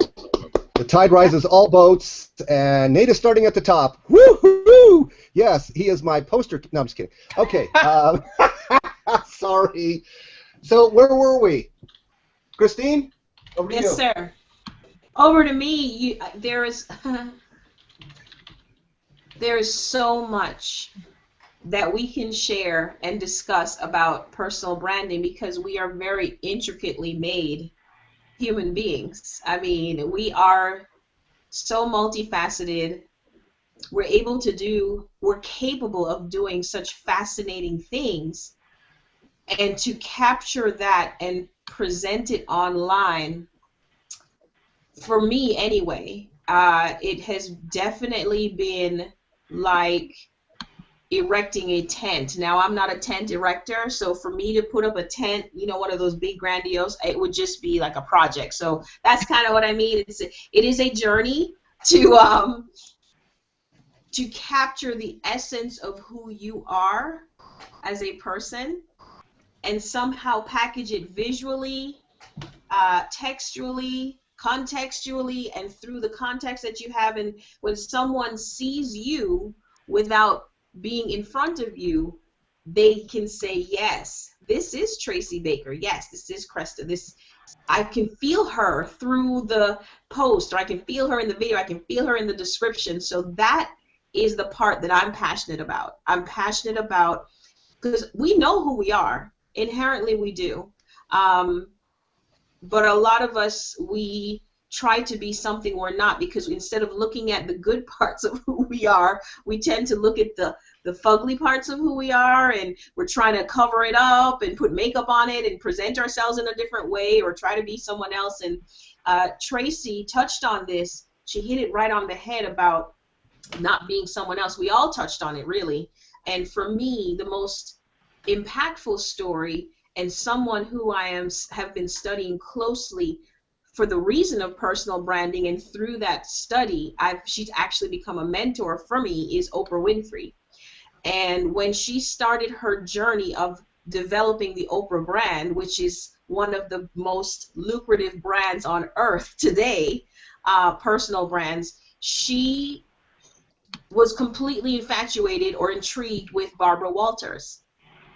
And she tried to be Barbara Walters. And when she was with the news channel in Chicago, and she said they wanted to give her her own daytime segment, and she was going up against Phil Donahue. So she's competing in her mind with Phil Donahue and Barbara Walters. And it wasn't until she let go of trying to be like them and embraced who she was and how she could present herself, and saw, just like Nate, that people were coming to her, being attracted to her in droves because she was just being who she was. That's the day she made up her mind that she would stop trying to be something that she wasn't. She just said, I'm going to be who I am, bring the best of who I am through the vehicle and the channels that I believe I should be using. Hers is mass media, mass communication, and look at where she is today because of just being who she is. So for me, this is the biggest takeaway from today's hangout, is the power of just being who you are. It's incredibly powerful, but for some reason as human beings, we want to deny who we are and make excuses for who we are. So thanks for letting me share, Roy. This has been great. Yeah, absolutely, honey. Well said. Listen, that segues right into what I'm gonna put again our new gal pal here on the spot. Okay, Kresta. So maybe you have, maybe you haven't heard what I'm about to say. So in either case, it doesn't matter. You can tell us first, have you heard it? Have you not? And then tell us what it means to you, and then we'll just go around the panel so that everybody can contribute to this, because I think this is a very, very powerful statement, universal truth. And unless you know this, you're not going to function at, peak performance. And the statement is this, Kresta: you can only attract who you are. Heard it before or not? And what does it mean to you now? I agree completely. I have actually heard it a lot, and in fact, I tried to actually kind of live that a little bit. What Christine touched on earlier today too about the quote that you read in your Bible study. Was it today? Yes. Really, pretty much the same thing. I think that we just have to. It's kind of like the whole saying. You treat people the way that you want to be treated. And I think that ultimately we are going to attract the type of people that like that about us, or how we are, how we treat them. I don't know. It's basically, it's just I don't know. It's very, very self-explanatory in a way, yet I guess people can sometimes make it out to be a whole lot more complex than it is. But it is the way that it is. We just want to treat people the way we want to be treated. Who's next? Nice. Who's next? Yes, who's next? Anybody just chime in. You can I'm only going to. Oh, I'm sorry. You are. Go ahead. You can only attract who you are. What does that mean to you? How do you want to share this? Well, one thing, I haven't been here for the whole discussion, but one thing that I kind of am interested to hear people's opinions on is this notion of knowing who you are.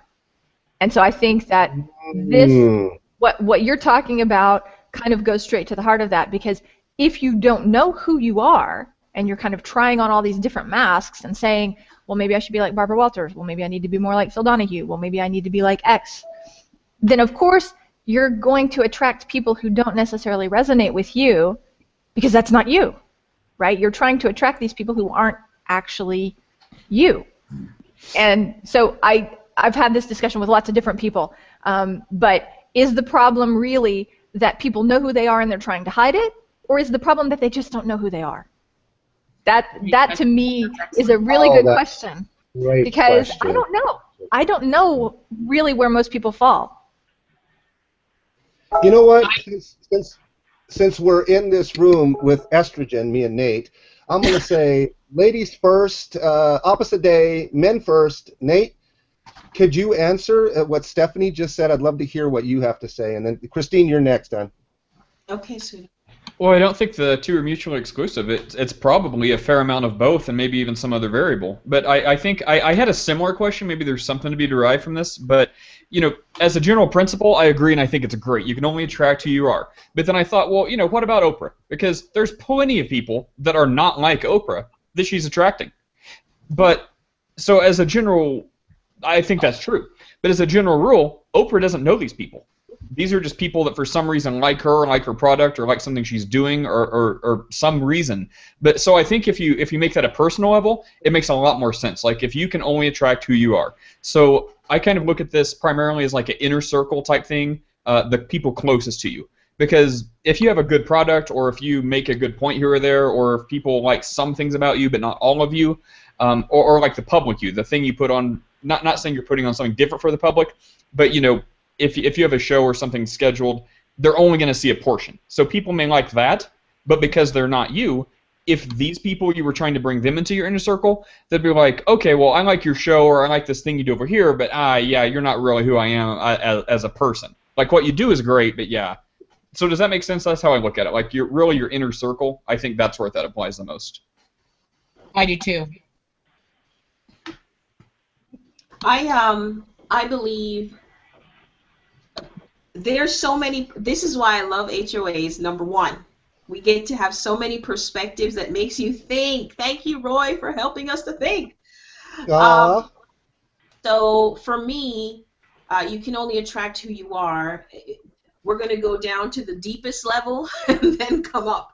So to the deepest level, which is for me the spiritual level, I 100% agree with that. We can only attract who we are. It's a law of nature. It's truth. It's how we tick. I mean, we're all energetic beings, and energy. I'm not a scientist. I'm not Albert Einstein, but through studying personality types and even a little bit on the spiritual realm of how we connect, there's this energy that's moving that if it's like and like, it's going to pull itself toward each other. So as human beings, knowing who we are, I agree. It's not so much a question of whether we're denying who we are, it's do we truly know who we are as human beings. And for me, that's where my personal branding journey began. The question that my personal branding coach asked me, the very first thing she said to me, which was in the form of a question, is, who are you? And I started to tell her about what I do. I'm a network marketer. I'm a graphic designer. I've been doing that for 20 years. And she said, no, that's not what I asked you.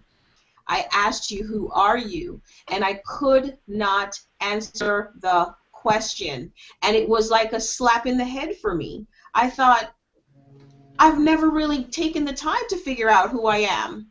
So when I say we know ourselves as a human being and our own basic needs. We know what kind of food we like. We know what colors we like. We know what kind of music we like. We know the external type stuff. But when it comes, and Roy and I touched on this earlier in the pre-show. Yeah, we had a pre-show. We spoke about on Rick Skype. Warren. Huh? On Skype. On Skype.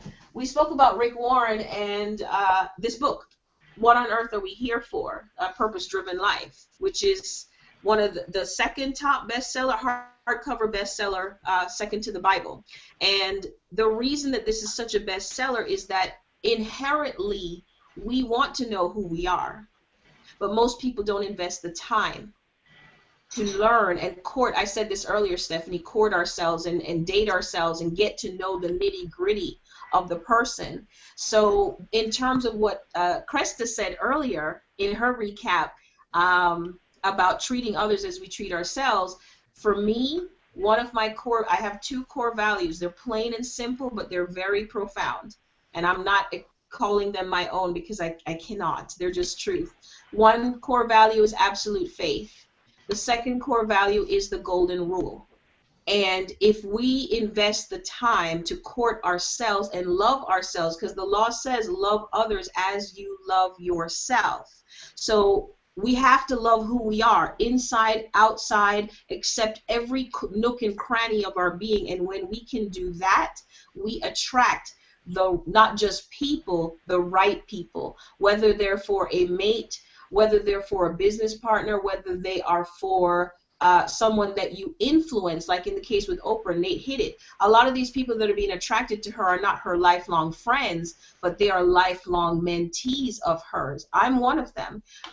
Maya Angelou, she's now left this earth, but her legacy and what she has put out there, which is her total 100% spiritual self, she has impacted lives for generations and generations to come just by being who she is and sharing it with the world, sharing that individual. So yes, we do attract who we are. We attract the people to ourselves by doing what's called lifestyling. We show people who we are in how we walk our talk. And the people who resonate with that stuff, who have similar likes, guess what? Be drawn to us. They're naturally going to be drawn to us because they have similarities, commonalities. And that's where the miracles happen. That's personal branding. Everyone wants to overcomplicate it with mechanics and what it should be and what it shouldn't be, and it's just who we are. So that's my take on your question, Roy. Thank you. Yeah, absolutely. I'm going to give everybody else the chance as well, but this is in my head, so I need to get this out real quick. Maya Angelou is all over the place right now because she just recently died. And one of her best quotes that I love is so I'm explaining what "you can only attract who you are" means to me. I'm going to use her quote because I do this to the best of my ability. I do this. And so she says, "I've learned that people will forget what you said, people will forget what you did, but people will never forget how you made them feel." So when I first meet someone, I'm going to be me, and I'm going to do my very best to leave that person with a feeling, "Oh my goodness, I felt so good talking to Roy." And if that's what you think and feel after leaving a meet and greet with me, then I have done my part. I've attracted who I am. If you don't get that feeling, "Oh, that guy is so rude. He's telling me truths about me that hurt so much. I can't stand it." No, I don't feel good about that at all. Now, that is a person I cannot attract because they are not yet me. So I'll leave it right there. Who's next? What does "you can only attract who you are" mean to you? I just have a quick comment, and then I need to bolt. Sorry, I was late and I'm leaving early. What's up with me? No worries. We got the replay. Yeah. Thank you for showing up. Yeah. Well, it's a pleasure, and it stinks I missed out, but life gets in the way sometimes. Exactly. The thing that keeps coming to me as you guys are talking about, being yourself and attracting other people, is this notion that I think is really pervasive, particularly in the U.S., but also in Western Europe and some other countries. This notion that as soon as you see someone in a public situation, you don't see all the aspects of them, but you assume that's how they are all the time. And there's a quote, and I don't remember who said it, but the reason most people are unhappy is because they compare their be real to everybody's highlight reel, or they compare their real life to everybody's highlight reel. Yeah. And this notion that you see someone for 15 minutes and you create an entire story for that person, and because they were impeccably dressed when you met them, well, they must always be impeccably dressed. Because they had the latest haircut, well, they must always be stylish. Because they drove a fancy car, well, they must always have lots of money. You create this notion of their life that probably has nothing to do with their real life, and then you compare yourself to that and find yourself lacking. And I think that that's one of the biggest issues in why it's hard to attract people like you, because they want that authenticity, but they're expecting it to be fake. You know what I mean? Because in their mind, well, it needs to be perfect on the outside. It needs to be this perfect package, and that must be what it's like all the time. Yeah. So for some people, they have a really hard time with the notion of, yeah, I sneezed on camera. Sorry, life is like that. Or whatever, I burped in public. Oh my gosh, I'm really sorry. Some people are actually repulsed by that because they don't understand how you could do that in public. And at the same time, to me, that's a lot more attractive for someone to be real. That you'd want to connect with, someone who's comfortable with themselves is a lot more attractive. But I'm not sure that that's always held up as the way things, quote, should be.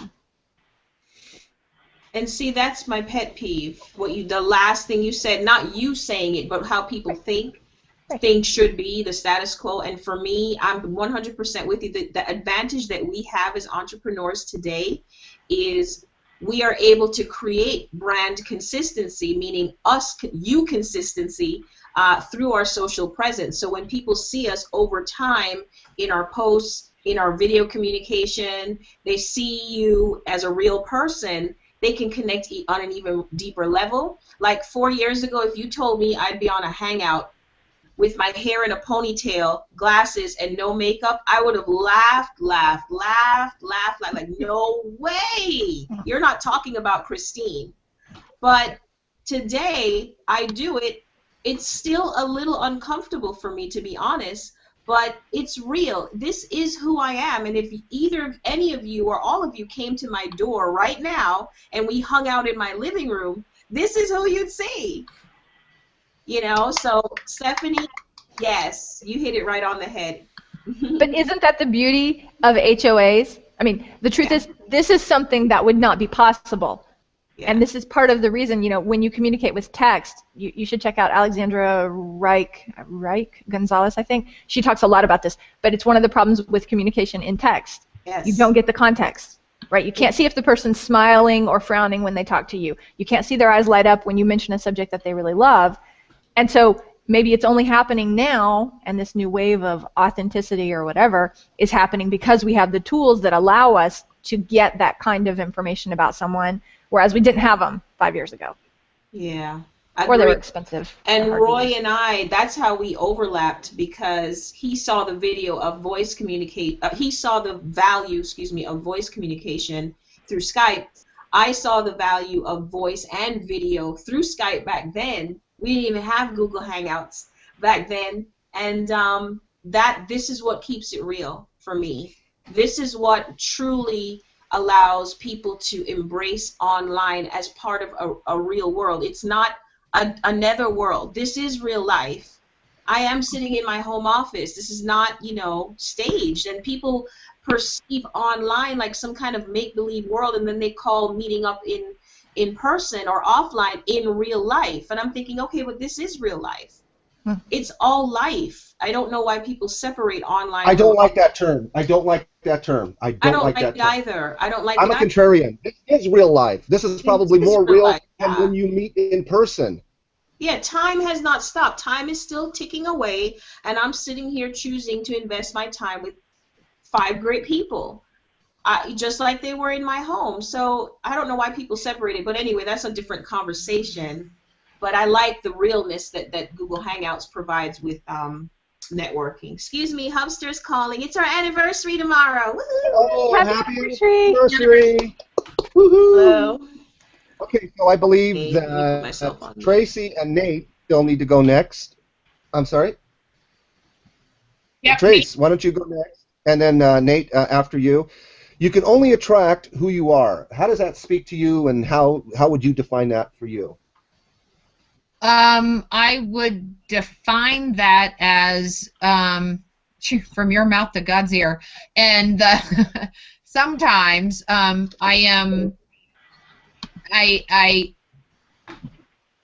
think part of it, this always brings up so much for me because it's one of my favorite topics.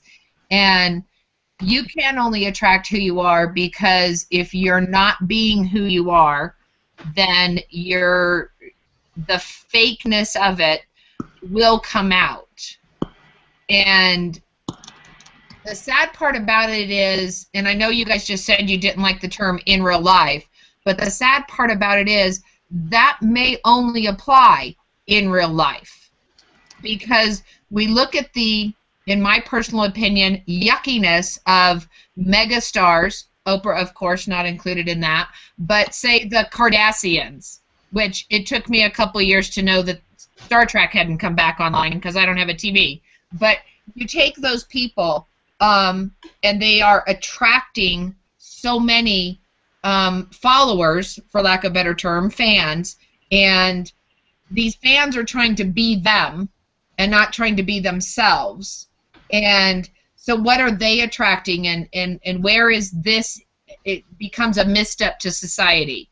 And that's the big picture of how I like to think about that, or get scared thinking about that. But in this kind of relationship that we're having now, and the people I meet in my world, the people that I'm attracting have changed so much, and the people that I'm not attracting has changed so much. Because when you take these steps to change your life, to look within, because like everybody said on the panel, people don't know who they are. They are maybe, I think Stephanie brought it up, are they afraid to know who they are? Or do they just want to present this fakeness to the world because they're too scared to be who they really are? And when we start becoming who we really are and showing that to the world, it's attracting to some and repulsive to others. I have people tell me all the time, you're waking up at 6:30 for a frickin' book club? And it's like, yes, it's yes. It's how the people I want to attract in my life. It's the development I want to have. I left your book club because you read these books that are yucky. And I found this one that is what I want to do. So this is what I want to attract now. And I think that's what a lot of people have some struggle with, because they know if they start looking at themselves, they may not be able to be around the people they're around anymore. They may have to get a whole new social network.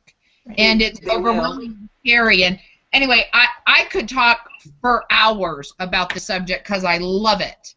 But those are my thoughts, and I relish attracting the four of you and having these conversations. It makes my whole day. It's like touching true north. It's like touching my center, to be able to have these kind of conversations. And Nate, just, real life is your daughter in the background.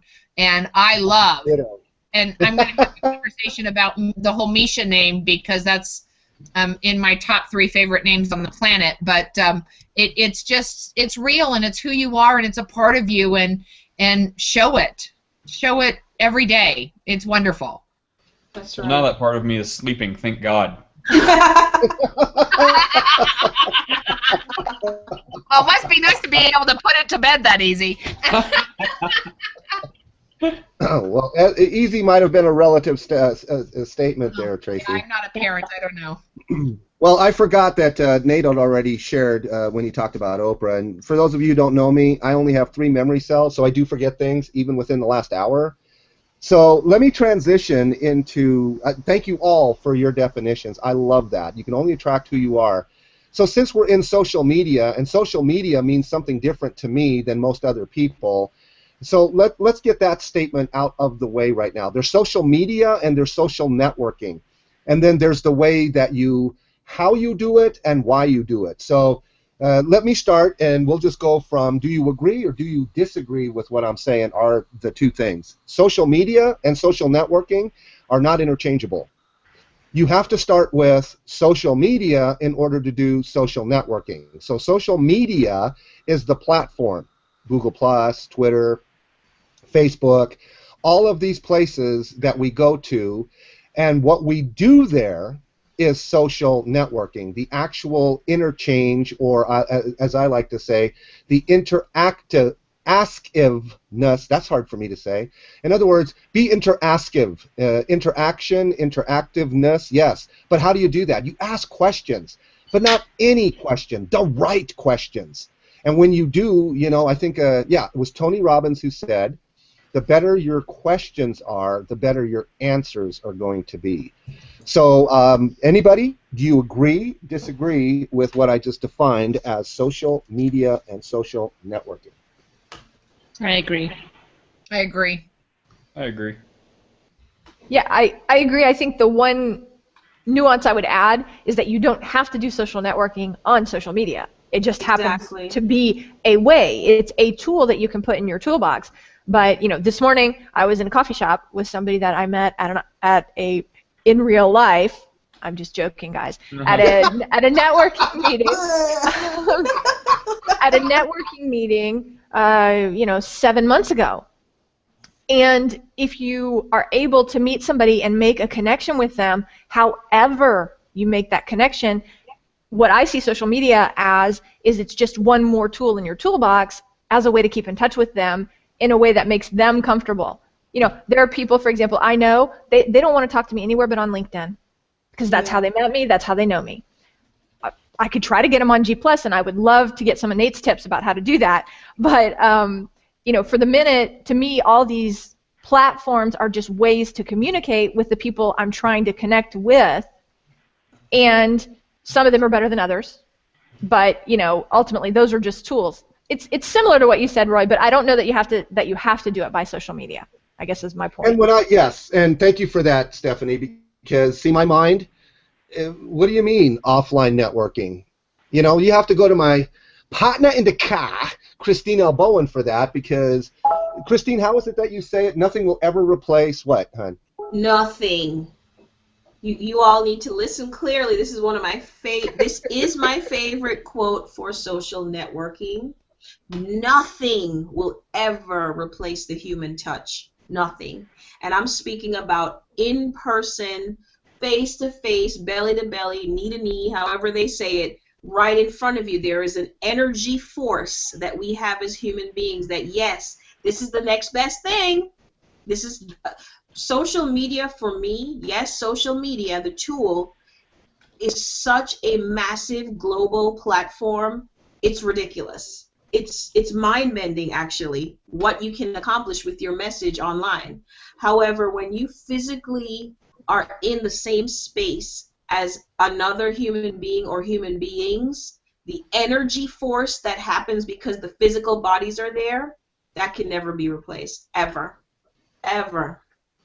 Ever.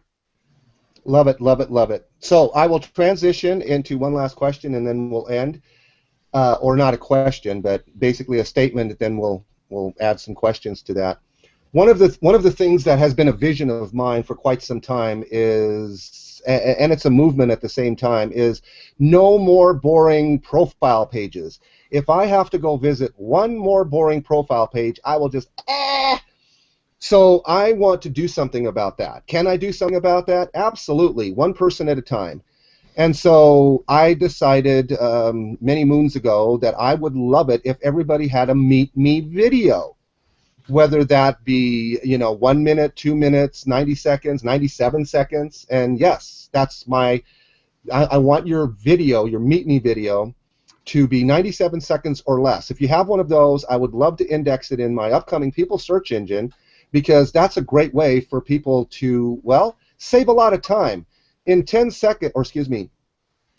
minutes, people can go through, 7, 8, 9, 10 people and say, oh, I would really like to connect with this person instead of that person, when they all have the same exact content.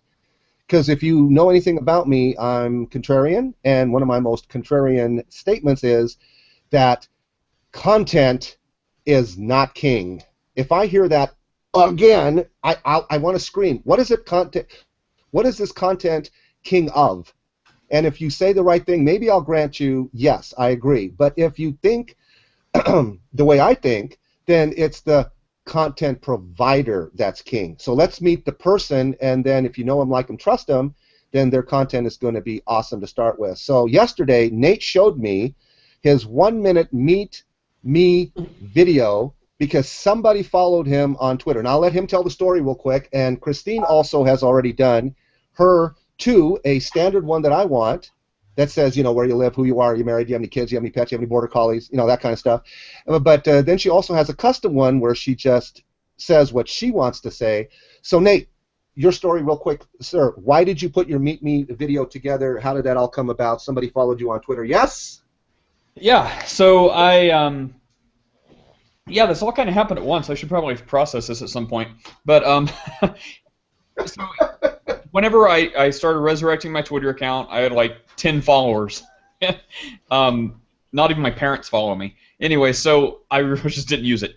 So as I started getting more followers and people would, I guess, see me or see other people who followed me and add me as well, then I thought, it seems to be a thing on Twitter where people will be followed and they'll send like a shout out and say, hey, thanks to blah, blah, blah, blah, blah, like 20 @tags for following me. It means so much, thanks.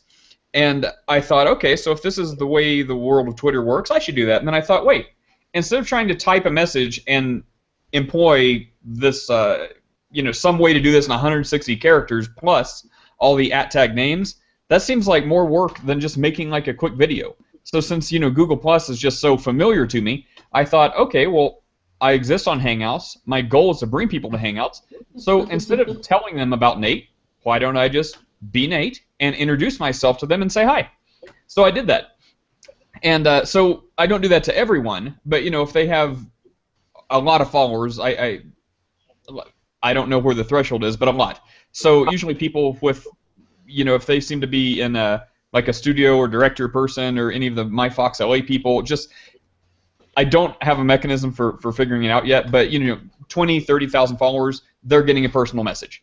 So that's all I did. I try to keep it like a minute, minute and a half tops, and just say, hey, thanks for following me, da-da-da, I'm Nate, just wanted to take a minute to say hi. And if they're doing something, like if I can draw some connection, if I check out their website or whatever, and it's something I'm interested in, and beyond just saying hi, thanks for following me, then I'll add an extra little bit and, you know, say, hey, if there's anything I can do, I do this, I'd love to chat with you, get a minute. And a few people I've talked to and had some conversations because of that. And I figure, you know, because there's lots of reasons why you wouldn't want to do it. It's like, is it too much? Is it too personal? Is it da-da-da? And I just thought, you know, forget all that. Like, if I have to take the time to write a message, that's only going to convey half of what I want, and usually anything I write in text comes out wrong. That's just a general rule of thumb. So because of that, I just made quick little videos, and then I told Roy about that, and he thought it was a good idea, and, you know, he went Roy on me and asked all kinds of questions. But my thought process was... Okay, that's a hashtag. I love it. He went Roy Roy on me. I already know where that one's going. Yeah, me too. Don't go, Roy. All that good stuff. Anyway, sorry. Oh, no, that's fine. So that was my thought. I just thought quick 1-minute video to say hi, and it's easy, and it's gonna force something. So I'm being me, so if people, well, if they can't watch a 1-minute video, they're not my people. If they do watch it and don't respond, or I never hear from them, well, maybe they loved it, maybe they hated it, maybe they're lazy, maybe they don't care. But if they do hear it and they do respond, well, I know that's the best of me. That's me being me. They can hear me, they can see my nuances, how I interact, and if they respond to that, I'll be like, okay, they're my people. Yes. Yes. Okay, so maybe a tutorial is in order, Mr. Nate. You know, you can do a video tutorial on how to do a video and then share it to Twitter. I could probably do that. Fantastic for all of our social medias and our networking to be able to, especially if you're recording one, maybe not for every person, but recording a personal one and not just sending out your stat pandered, you know, meet me one. That's fantastic. Oh, yeah, yeah. that's one thing. Go ahead, Nate. Well, I was going to say that's one thing I actually hadn't considered, but now that I heard it and have considered it, I don't think I would ever want to do a standard one. Like if I put one on a website, like walk to my site, you know, that type thing. But I don't see myself ever sending a standard message to anyone. I think, you know, especially if they're worth sending a video to, in my mindset right now, while I'm able, they're worth getting a personal message. So I try to include their name and a little bit about what they do, so they know that especially if it's someone I want to connect with, obviously. You know, I need to check them out a little bit and find out if they're like a magazine editor, a publisher, what they do, what they use it for, social media guru, whatever. So I try to include a little bit right off the bat about, hi, Sally, Lucy, thanks for, you know, following me. I see you do this. I love your industry. I like your webpage. I think it's really creative. So I really think a personal note is in order, at least the way I see it. Yeah, absolutely. And for those of you, I put it in the outside chat for this room here. I'll also put it on the other page so that you can take a quick look at what Nate did. And, you know, he's definitely my poster kid for that. I hope this is not a derogatory term for some of you. I just need examples.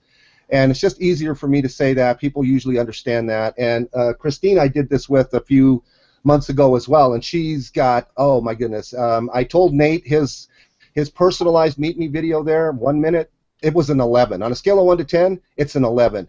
Also, the same thing with Christine. She just has such a way of sharing who she is. I just absolutely love that. So this is one of the things I think will catch on. Hashtag Meet Me Video, right? We need these things, because if I run across that in any social media with a hashtag, I'm clicking on it and I'm looking at you, because if you have, oh, let me just say this the Roy way. If you've got the stones to do this, I'm in. Anybody, good, bad, or indifferent? Are you excited to do your own hashtag Meet Me Video? Yeah, as long as Nate doesn't mind us all using his idea.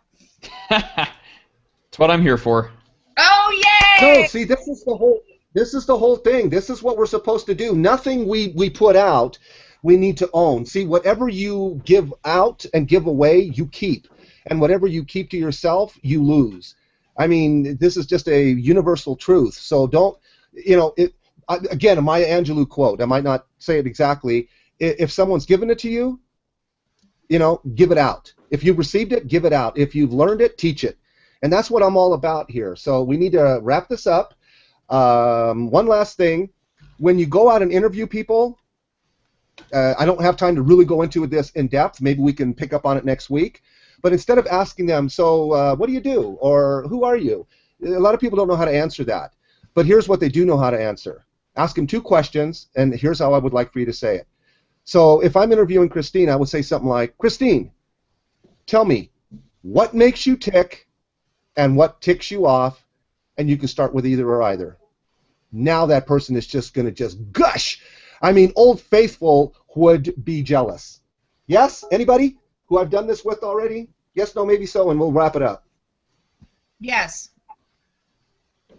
Yes. Yeah. Awesome. I think as long as you have a question that requires the person to engage with you, it's always much better than kind of the generic, so how's the weather? They remember you. It hooks them in and it makes them want to talk to you. No one doesn't know how to answer the question, what makes you tick and what ticks you off.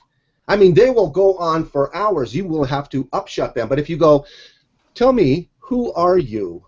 Or, I want to know your heart. That may confuse people, and you may get the standard, okay, so I wrote a book, and I'm an author, and you can find me. No. I want to know what turns you on and what turns you off. But rather than say that, I like the tick word. So anybody, any final thoughts before we wrap it up? What did you glean? What would you like someone to walk away with? What was your aha moment? Anything. Or leave us with something completely, that hasn't been said yet. Just be yourself. Okay, I'll go first, and then I gotta run. And my gleam is this was the best Divine Connections Masterclass that I've been to. It was a fantastic topic, incredible conversation, pages of notes, lots to do, and let's do it again. Nice. Thank you, Tracy. I say ditto what Tracy said. Nice. Thank you, Kresta. Anybody else? I came late and I'm leaving a little early, but I wanted to say thanks to everyone for coming. It was great to reconnect with some of you and to see my old friends.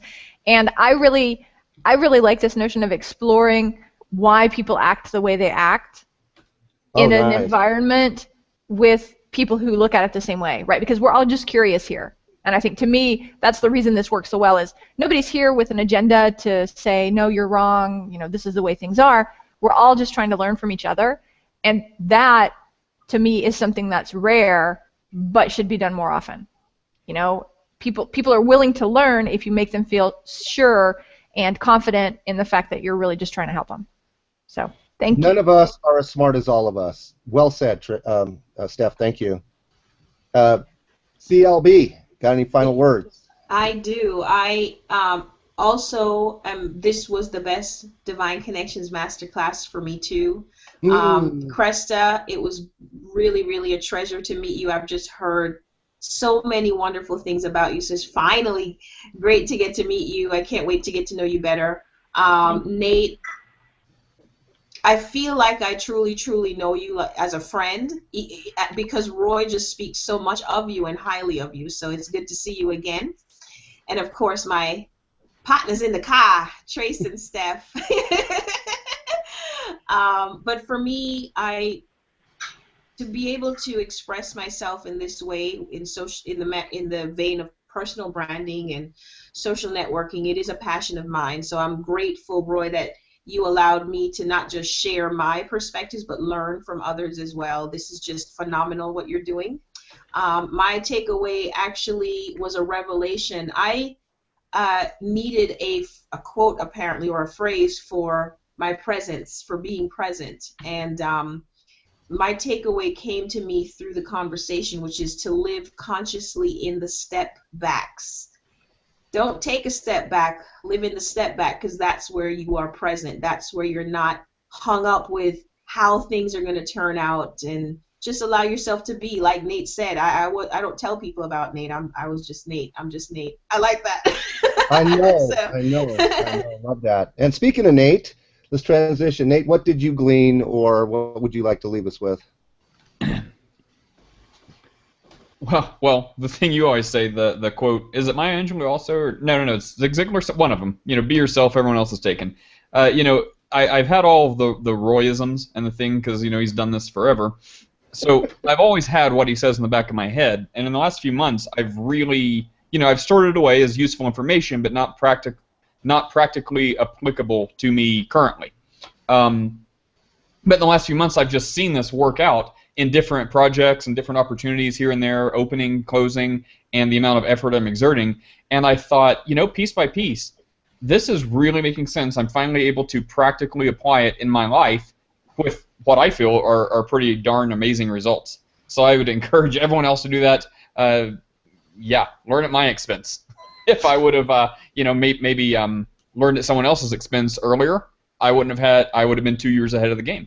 So fortunately, it's only 2 years. It's not like 50. So there's that. So everyone else, instead of taking 2 years, take maybe 2 weeks or 2 days. All is as it should be. That's all I'm going to say to you, Nate. All is as it should be. Maybe 2 years ago you weren't ready.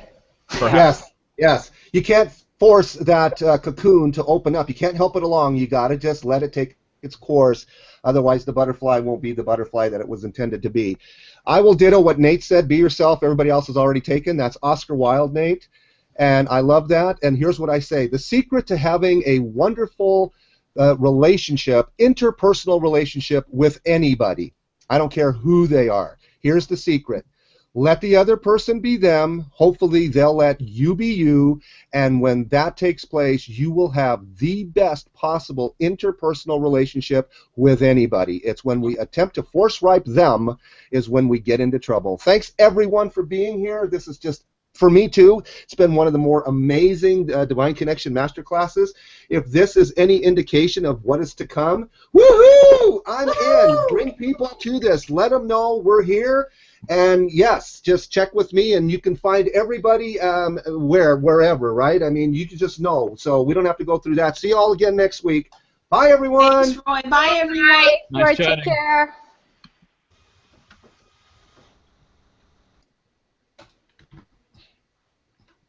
Roy,